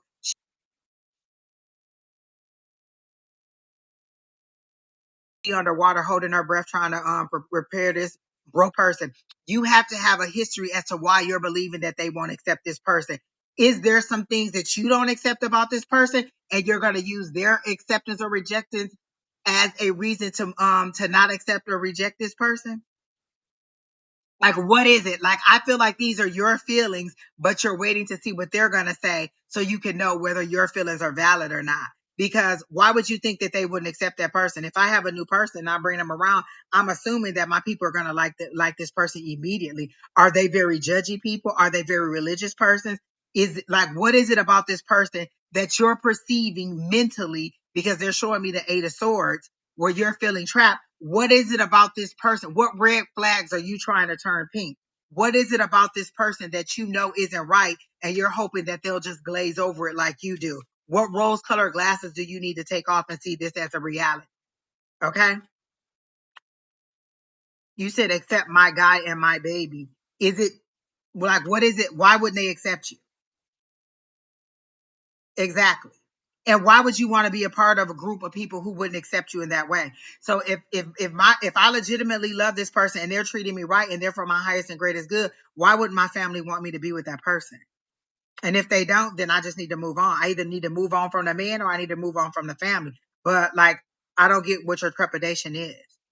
There has to be a reason that you're feeling this way. What is it that is causing you to feel like they won't accept you?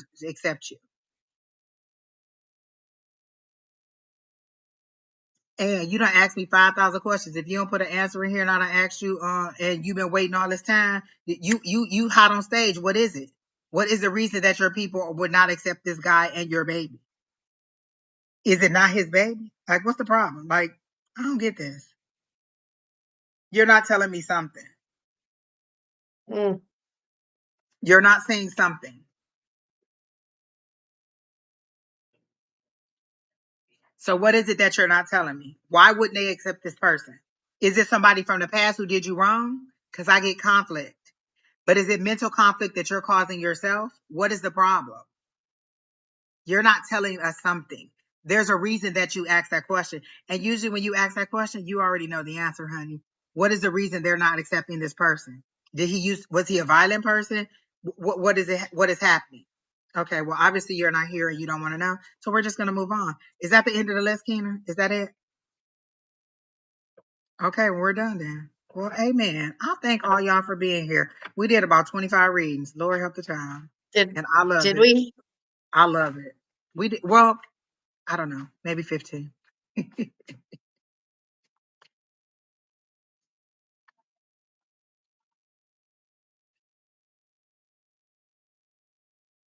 Oh, thank you. Thank you. Thank you, Tay. I like that. I really do like that. Miss Nisha, we called your name and started your reading, but you weren't responding, so we moved on to the next person. We called your name a long time ago. The question I had for you at the time, Miss Nisha, was who is this dark skinned guy? There's a muscular guy that's bald and dark skinned. He like his skin glows. Who is this dark skinned person? Is that the relationship you just left, or is this what I'm seeing for your future? Because I see a dark skinned guy, bald with muscles. Who is this? Hi, mysterious world. Nisha, who is that? Nisha Queen, who's this dark skinned person that I'm seeing? Your Gemini was Spanish. Okay. So then maybe then that ought to tell you the answer to that Gemini thing. No, because maybe this is a new person that's coming up yet. Did you go through a lot with this last person? Like he drug you through the mud? Like I feel like you liked him more than he liked you. Definitely. You like this person more than why are y'all getting this that's it. Oh my God. Y'all is really trying to make it work in these situations and you don't need to at all. You've been single for 2 weeks. Okay. You know what? Hey, Miss Linda. Um, Lord help the child. Y'all taking me there. So I want to thank everybody that has come in that was new today. That we got a lot of new people. I do love that. I do. I do. I do. Yeah. You said he was the one who asked you out. Then why did he break up with you? What was his reason for breaking up with you? And just because somebody asked you out first, don't mean that that they like you even they like you more than you like them. Like I've had people ask me out, and then I ended up liking them more than they like me, or vice versa. Like just because he asked you out first doesn't mean that he developed a liking to you in the same way that you liked him. And that's not to say it's a good or a bad thing. Like maybe you vibe with his energy better than he vibed with yours. Maybe he got to know you and decided, you know what, this just isn't working out. Like, oh, okay, okay. First of all, Nisha, you know what? Okay. You obviously have not been listening to anything that I've said in these readings. Why would you go into a relationship with that baggage? You're doing a disservice to that person. I don't want to be in a relationship with somebody who's always questioning me and comparing me to their past, and I'm still hurting. You need to heal yourself before you moved on. Hurt people hurt people. If this was your son, would you want him going with a girl who's like, well, he cheated on me all the time, and so she want to know where he at, what he doing, going through his phone, sniffing his clothes, checking his drawers, making sure he this, doing all that. Who wants to be with somebody who's that unhinged? I don't want to be with you when you can't get over your past. Heal yourself, honey. Allow those wounds to be healed and get over it, because what I'm not doing is making you a whole person when you're not. When you come to a relationship, you need to be 100% who you are supposed to be and healed. Don't come to me because you're mad, you're wanting to start a new relationship, but Willie Lump Lump used to cheat on you all the time. So every time I say I'm going to the store, you think I'm going to have sex with somebody in the parking lot, or I'm going to meet up with Shirley Doo Wop around the corner. I don't have time for that. You're not going to bring that misery into my life. Heal those wounds, then go out and find somebody else, because what you're doing is just injuring more people. You're basically Mm-hmm. entering a new relationship and just causing them more issues, being more drama for them. You're actually the bad person in this situation. You knew you weren't healed when you got into this relationship, and then you inflicted that unhealed you on him. And then you're like, well, why doesn't he want to be with me? Why doesn't he like me? Well, why would I like you? You're a terrible person at this point for being that way. Why would you come into a relationship and know that you're not ready to be in a relationship?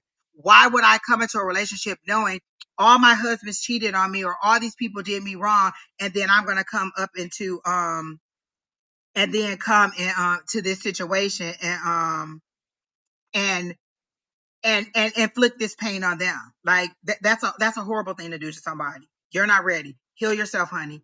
Whether that means getting self-love, getting some counseling, but don't get into another relationship. You're not even 2 weeks out of that relationship. You like, is he gonna take me back? Absolutely not. If I was his friend, I'd be like, man, don't take that girl back. She ain't number drama. She ain't number trauma. She is going to keep getting on your fucking nerves.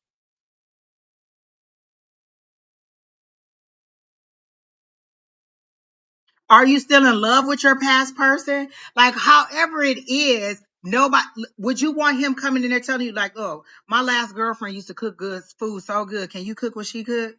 My last girlfriend used to do it this way. Can you do it that way? My last girlfriend used to dress like this. Can you dress like that? Would you want him coming in telling you stuff like that? Like, mm-mm, mm-mm. Mm-mm. That's not what I want. Don't come telling me what you're used to. If that person was so great, go back with that person. Move overseas with that person. Like, don't come into a new relationship telling me all that stuff. Like, that is detrimental to our future. Because now I feel like you're comparing everything I do to that person. Okay, they moved overseas. Okay, I can understand that y'all getting to know each other and you being like, oh, well, how'd you break up? Oh, my last person moved overseas. But what is it that you were saying about this last person that made this person be like, you know what, I'm good? You are obviously caught up on this person or you're not over this person. So what is it that you were doing that made this person want to drop you like a bad habit? And that's not a good or a bad thing. It's a thing that you need to understand. Maybe this was a lesson to let you know what? Wrong approach. Let's try it again. Let's try it a different way.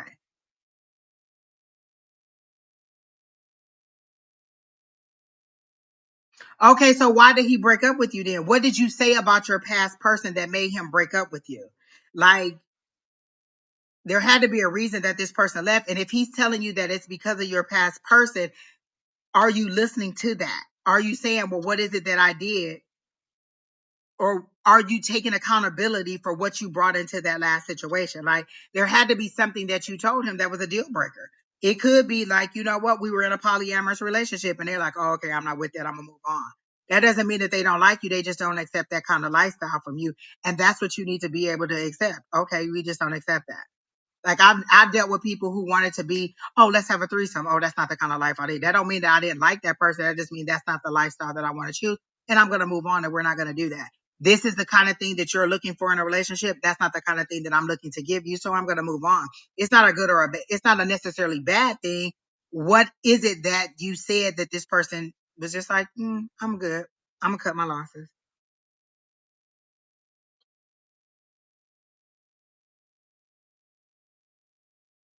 Lord, okay. You know what? You said that he broke up with you Yeah. because you told him about your past, and now you're saying it's your communication. Either, I'm inclined to believe that he might be right. I'm just not getting, like, I feel like you're forcing something. And how long was you with this person that you already in love with somebody else? The love of your life moved overseas and now you in love with somebody else. Like, you fall in love like you take a bath, don't you? Like, every single day you in love. How long was you with this Gemini before you fell in love with that person? Because And do you understand what love is? Like, what is love to you? Is it just a feeling of that hot and heavy? We about to bang, bang, bang. Is that what love is to you? Is it that intimacy, or is it the actual love that you're feeling? Is it lust that you fell into, or is it love that you fell into?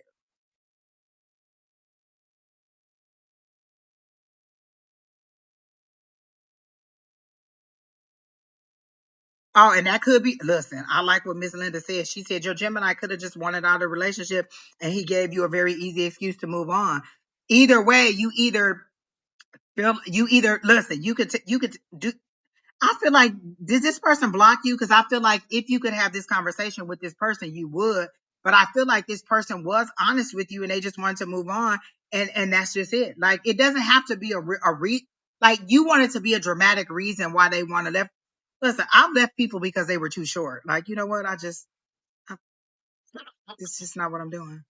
And I can't make myself like somebody regardless. Like, maybe there was an initial attraction, and then as I got to know that person, that's just not it. And so I just say, you know what? It's not you. It's me, and move on. And that could be it. But learn to accept it and move on. So you can either go to that person and say, hey, what is the real reason you broke up with me? And then find out what it was. Or you could just move on and be like, well, fuck you. You don't like me, then I'm just gonna move on. I'm not gonna beg you to be with me. Don't beg nobody to accept your love and affection. If you're giving it and that person didn't want it, move the fuck on and find somebody else. Just like you fell in love with the Gemini and you fell in love with the person that went overseas, you'll fall in love again. Just move the hell on. That's all I'm saying. Just move on. You don't have to stay in a relationship that you don't want to be in. Just or that you're not getting a reciprocated love that you want. You said you love this person, but they left you. Obviously, they didn't love you if they just left you like that. and your communication is bad is the reason that they gave. So is your communication bad? Do you feel like your communication is bad, or do you feel like he was just lying because he didn't want to be with you no more? Exactly. Please say it again for the people in the back. You cannot make somebody love you or keep you. Whatever their reason is, whether it's a superficial reason, whether it's a deep reason, if this person said, I don't want to, hands off and move on. That's all I want to say. Just hands off and move on, honey. You don't have to stay where you're not wanted. I've been kicked out of better places than this. I True done been that. dumped by, listen, I done been dumped by better people than this. just, I just say it. True Move that. on. But again, the dark skinned bald guy may be what's coming to you, but heal yourself. Heal yourself and know that you're ready to move on in full communication with the new person, in full acceptance of the new person, wiping the slate clean and being ready to move on. Y'all, I'm so hungry. I'm about to eat. I don't know what it is, but dinner for one is very good. I'm about to go have me a pizza or something. I'm so starving. But again, Miss Nisha, if you don't think your communication is bad, if you think he's lying to you, then move the hell on. You ain't listen. You ain't got Yeah. listen. I done been kicked out of better relationships than this, sir. I'm gonna move on and just keep it moving. All right. Wanshell, when are you coming on this show to just do this readings? Because you have been kicking ass in these comments. I love your comments, and I'm gonna keep highlighting them. You like Miss Linda today. Y'all just giving the word and letting it flow free. I love it. Keena said that's it. So That's the end of the list. We're done, and we're approaching 3 hours, so we're gonna have to call it quits. she doesn't read. She doesn't read. Oh, okay. Mm-mm. Could you be Nope. missing your calling? I mean, you can come on here and just She, try it out and see what you like. Like do like 3, 4 reads and see what you like. I don't even think that woman owns a deck. You I'd don't have have to to mail listen. her one. She cutting up with just her regular intuitiveness. So wherever she getting this guidance from, it's she killing it Mm. today. You don't even gotta have no cards because you is killing it in these comments, and I like it. She said I'm preaching today. She even knows she preaching. Keena, would you like to She come on and is. say any parting words? She's always preaching. She's my grounding, my sister that grounds me and makes me go, hey, there's a God up there. And I'm like, hey, you can keep that one for yourself. Exactly. No, Miss Linda don't use cards either. She just get information, and I love it. This is Keena. This is who was in the background cracking that whip on them readings when y'all wasn't here. I I think hope that person was everybody just enjoyed their giving common reading. sense information.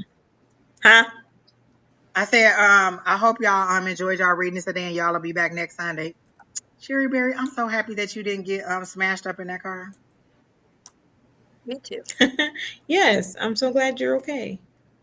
But does everybody know I'm supposed to get that hair? Like, Yeah. had that Yeah, happen? they I feel all. like that was a trial run on a hair situation. You think Three so? veils. Hey, Miss Yeah. Linda. Well, then I should have called you to pick me up on the side of the freeway. I was just Exactly. I sitting would in have my come with I scissors in was hand, honey. I was like Angie is I called crazy. four people that I knew that was close to me to come get me off the side of the Hey, freeway and Alicia. take me to the I would have ER. came right then. I would have just dropped everything. Listen, you know I can't wait to tell somebody I gotta leave. I quit work today. I gotta leave. I'd have just left. Some of these My people friend is on the today side just of the needed road. like common sense answers to their questions. Like they just need somebody to tell them the truth. That's what they need. Miss And Sherry, that's what Finch Miss was Linda doing. wants to know what happened to you. So tell them how this person violated your personal space on the 60. Okay, so driving home on the 13th, uh, on the 60 between Alma School and Country Club, the traffic had come to a complete stop, but a person, I don't know who it was, in a white truck was dodging in and out of traffic as I watched him barrel into the back of my car. In doing that, I had some minor injuries. I was pretty shook, but my car was totaled. So I had to buy a new car yesterday, and I'm It hasn't still. even been a week, has it? Like this happened like in like a week. Was it last Sunday or has it It been a was week? it was the 13th, which was like little less than 2 weeks ago. Okay. So this Tuesday will be 2 weeks. Wow. Yeah. So And it's they just kept been going. That's the bad thing, Miss Linda. They kept that's yeah. going. They kept going. So, my insurance totaled my car. They gave me a little bit of money for my medical stuff, but they're holding back money for the rest of the medical bills. And I had to use that money to get a new car, and I still owe on my old car because I did not have gap insurance. Now, I don't owe a lot on the other car because I kept it in really good shape and condition, but that's where I'm at. Yeah. She So said, "How my are you? Like, are you stress, okay? How are you feeling physically, mentally, emotionally? physically, I'm sore. Mentally, I'm drained. Emotionally, I'm all over the place. Are you Probably nervous my, driving now? Are you a bit nervous?" no, Okay. no, I'm only nervous. Like today, we had this guy that was barreling up the exit ramp in his BMW, and he was going to hit us. And I moved over, and he just went right past me. And I was like, "You fuck! Like, are you Wait, effing you were kidding about to get me?" hit in your new car? Yes, First of today. all, listen, you need a 4-leaf clover. Let me find you a 4-leaf clover or make you a 4-leaf I clover have pillow or something because Jesus Christ, people, they I trying to have take to you make a new out. mojo bag. I have to, that's why I'm like, where are those stickers? Like, which sticker to put back on my car? Because this is what was on the old one, but I I got this definitely one like the today. star. I feel like that's protection. Yeah, so, I can't believe uh, that. That is horrible. yeah, it was, It was a I had, white Tundra on the 60, wasn't it? A white Tundra? it was a white Toyota. Whether it was a Oh, a white Tundra or not, Toyota. I don't know, but I do know Miss Linda said you need some sage, rosemary, and that's Palo funny. Santo. So I've been doing businesses, like going to businesses and cleansing businesses, and that's what I use is sage, Palo Santo, and other forms of energy movement for those businesses. But that's pretty good. Tina, did you hear me say my Thank you, plant is Miss coming Linda. back to life? Hmm. Good. Well, Miss Sherry Berry, I enjoyed my time with you. I hope all of you saw Miss Bonnie and Stephanie are going to start doing readings on Sundays. They're going to do 1 to 3 on Sundays, and then Miss Sherry Berry will come in with the raunchiness at 3 to whenever we get done. Listen, and y'all need to go to Miss Bonnie for them love readings. Don't come on here asking me about this love all the time. Yeah, Well, you know, I'm like, sad today. I wasn't even angry with it. It was a lot of common sense, and I feel like a lot of people already knew the answer to the question. They were just hoping mhm. that I would give them a different answer. Um, Answer, but yes. your gut is your gut, and only thing I'm doing, literally, when I tap into your higher power, I'm basically tapping into that gut feeling. I am literally getting the Yeah. information that you need. Quinn, when are you moving? Immediately when I Moving saw your here. name, I saw a moving truck. When are you moving, Quinn? And where are you moving to? Are you thinking about moving closer to your brother? I see you ready to go. Like you're tired of where you are. You're tired of Flint. When are you moving? Are you making preparations for that? Like I see cross border travel. Exactly, Miss Linda. A lot of people know when a relationship is over and they just need to move on. Miss Linda, we need to get you on here and just get on some common sense and just come on here, Miss Linda, and just read. We just have Miss Linda and Candy doing common sense questions. Lu Ming, what is your question? If it's a love question, no, I can't. But if it's a regular question, I can answer that. But Quinn, when are you moving? That's what I see for you. I see a moving truck and Miss Linda. You know how many times people don't call me mean? And you're not mean. You're so loving, Miss Linda. You're not mean. You don't have to have patience. You just have to be honest, and that's what most people want. I look at a lot of readers that do love readings, and they're so flowery, and they're so feeding into your insecurities. I'm gonna tell you exactly what it is. Absolutely not. No, don't do it. Don't.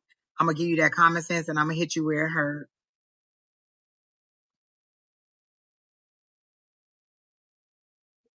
Who? What's Fridays Fridays After after Dark dark so coming up? coming. Me, Alicia, and I know Miss Bonnie want to do something Friday after dark, but we want it to be a little bit more risque. We want it to be a little bit more like this is, honest, pure readers. We want it to be a little bit more risque. We want to get some men on the panel, and we want to really talk about. We want to do readings, but we also want to talk about things relationship wise or life wise. We want to get a little bit more in depth on that. So we're trying to do Fridays after dark. We just haven't gotten there yet. It's coming. So Brutally what honest. time would it that be? I don't know. We haven't listen. We just threw it out there and it caught fire and now we don't know what to do. Okay, well, count me in like every other Friday, maybe. I mean, it depends on when I go see Trent. Oh, and you'll have an interesting take on it. Will Trent like to be on the panel? Oh, probably not. Exactly, My Miss Linda. interest, You definitely can come in for Fridays after dark. Now I know you can be honest and just tell it like it's TIE. yeah, All right. So what my whoever interesting that was point of didn't do view it. is Tina, can you send Alicia want that to link? know if I have a future husband and what his national. No, that's a no. Okay, You don't Miss definitely don't put your Lumine, birthday up you can come there. on Wednesday. Miss Lumine, come on Wednesday. That's when Miss Bonnie is on, and that's when she does love readings, and she will read you from the heavens back and forth on that love. Um, you're asking a lot. You're asking a lot. You want to know if you go have a husband, what's his nationality? You asking a whole lot. Jesus Christ, people. Mm-hmm. Um, Miss Bonnie will give you, and I said if it's a love reading, don't put it in there. And you went right in there beyond what I said and put that love question in there. Come on Wednesday and Miss Bonnie will read that question. I just cannot. Just made my soul hurt. Honey, if I could predict a husband and a nationality, don't you think I would have one? Be mindful taking love advice from somebody who ain't got no husband. Mysterious world, what do you want to know in general? Um, I see you knocking on a door that's no longer open for you anymore, mysterious world. Um, and you are the very last person. When I get done with you, I'm leaving. Um, I um I see the door is not illuminated, it's dark, and you're knocking on a door and you're laying your head on a door trying to create an opportunity that's closed. The door is closed, you're in a hallway, but there's three other doors around you. Actually, there's one more other door and there's a hallway. So there's another route that you need to take, but you're still knocking on this door trying to get it to open back up. And that situation is done. That door is closed. You need to move on. And that's how they're telling it to me is that you really, really need to move on from that situation. Um, um, you're trying to make yourself, um, you're trying to create an opportunity that's no longer there. It's kind of like trying to fit into your old ballet clothes. That opportunity is gone. Like at 40 something, really, you're not going to be you're not going to be a ballet, a ballerina at this point. Like you're trying to make something fit that doesn't fit anymore. And they're saying you need to let it go. They're showing me that nine of wands again. Everybody is in that nine of wands energy where you're trying to make something work Mm-hmm. or you're trying to be resilient in a situation that you don't need to, you need to move on.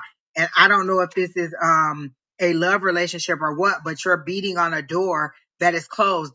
The lights off. It's like no room at the end. The business is shut down. The relationship is over. All of that is done, and you're still knocking on the door, and you're laying your head on the door as you tap, tap, tap, tap to see if you can hear a sound. And they're like, this is dead. If you go in here, you're going into a dead room. You're going into a dead situation that is no longer suits you, that no longer fits you, and that is just going to cause you problems. You need to get into your Empress energy. You need to realize who you are. This is growth. This is abundance. This is you being pregnant with opportunity, with the with ideas, and you're just not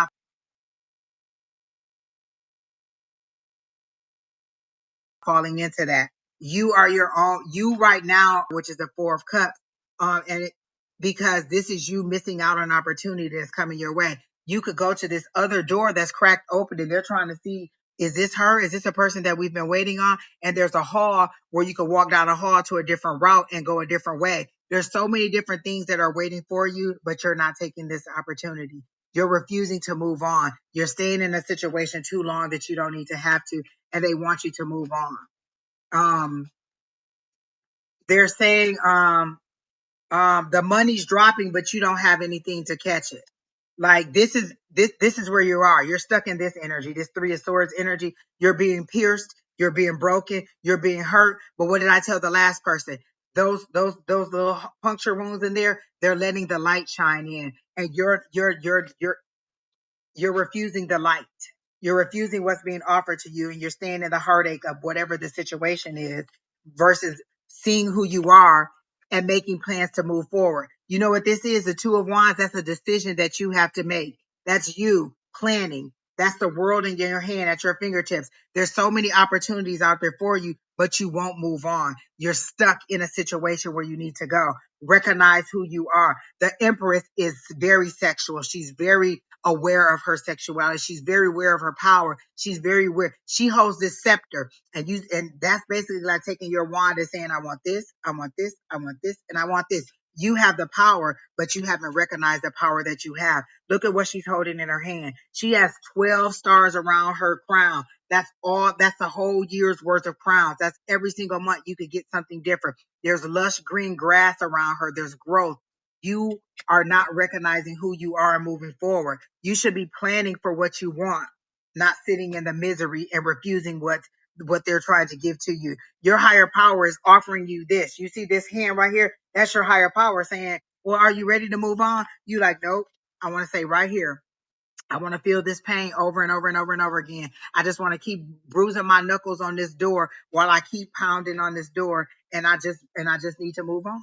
I just need to move on and see things for what they're supposed to be. And you're not doing it.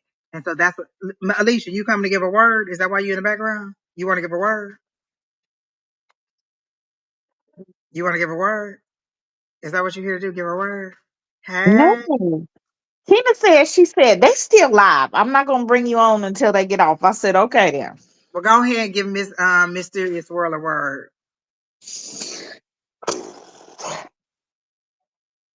Look at her warming up. Look at her warming up.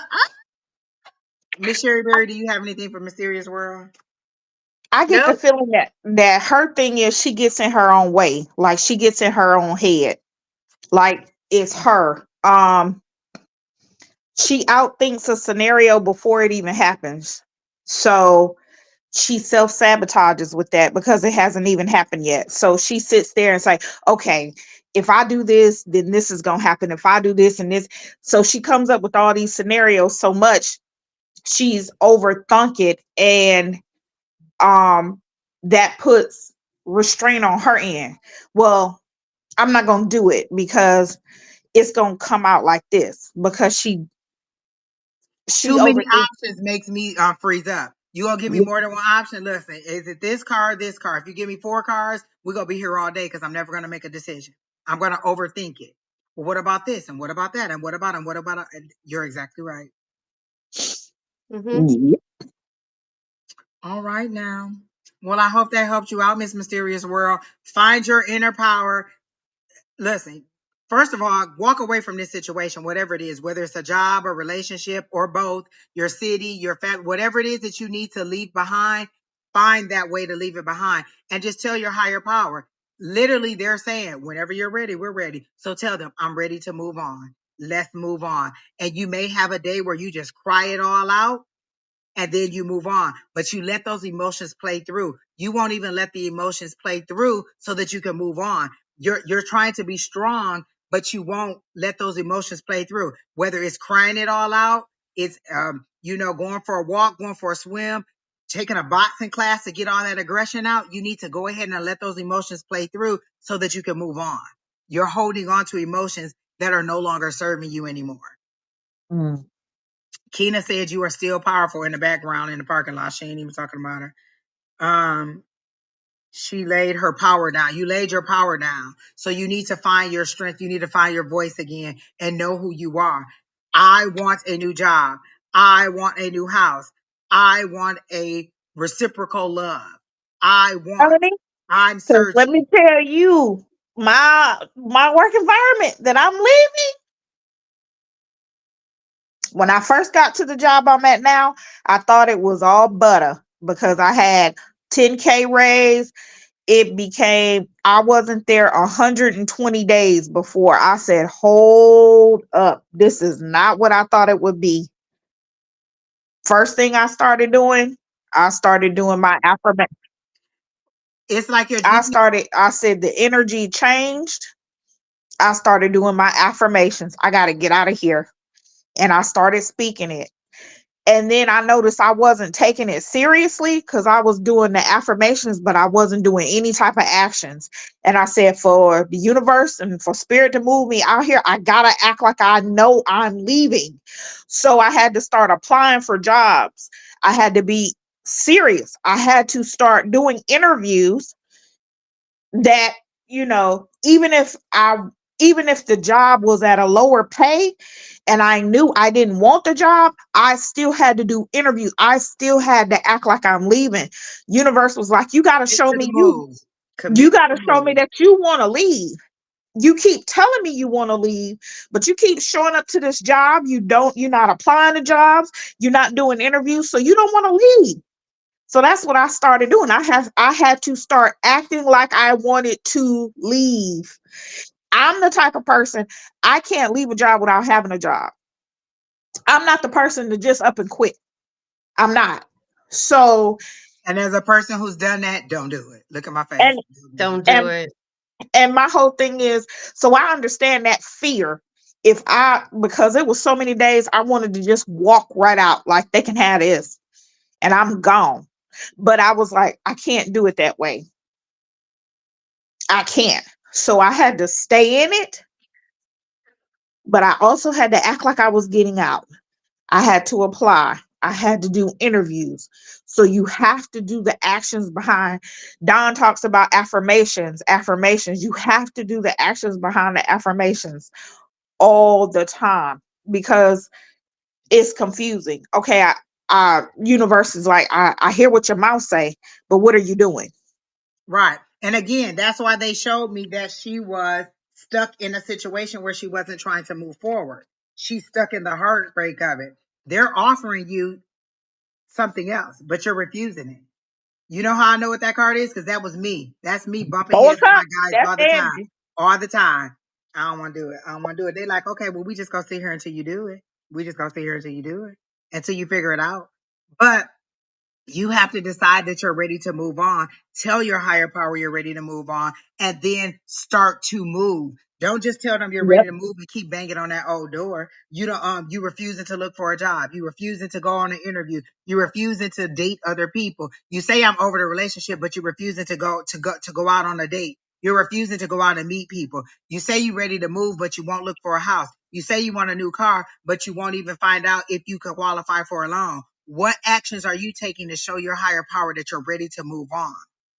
So, mysterious world, what are you doing to show your higher power you're ready to move on? Stop beating a dead horse, like you said, and move on. All right. So I hope that helps you out. All of you people that are saying a reading would be nice, it would be nice. Again, come back on tomorrow. Nope.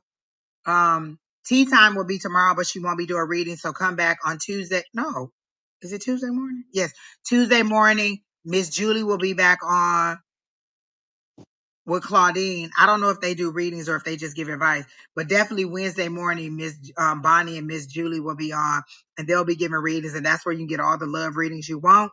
And then Wednesday night, me and Don, and then Thursday morning, Don and Shauna.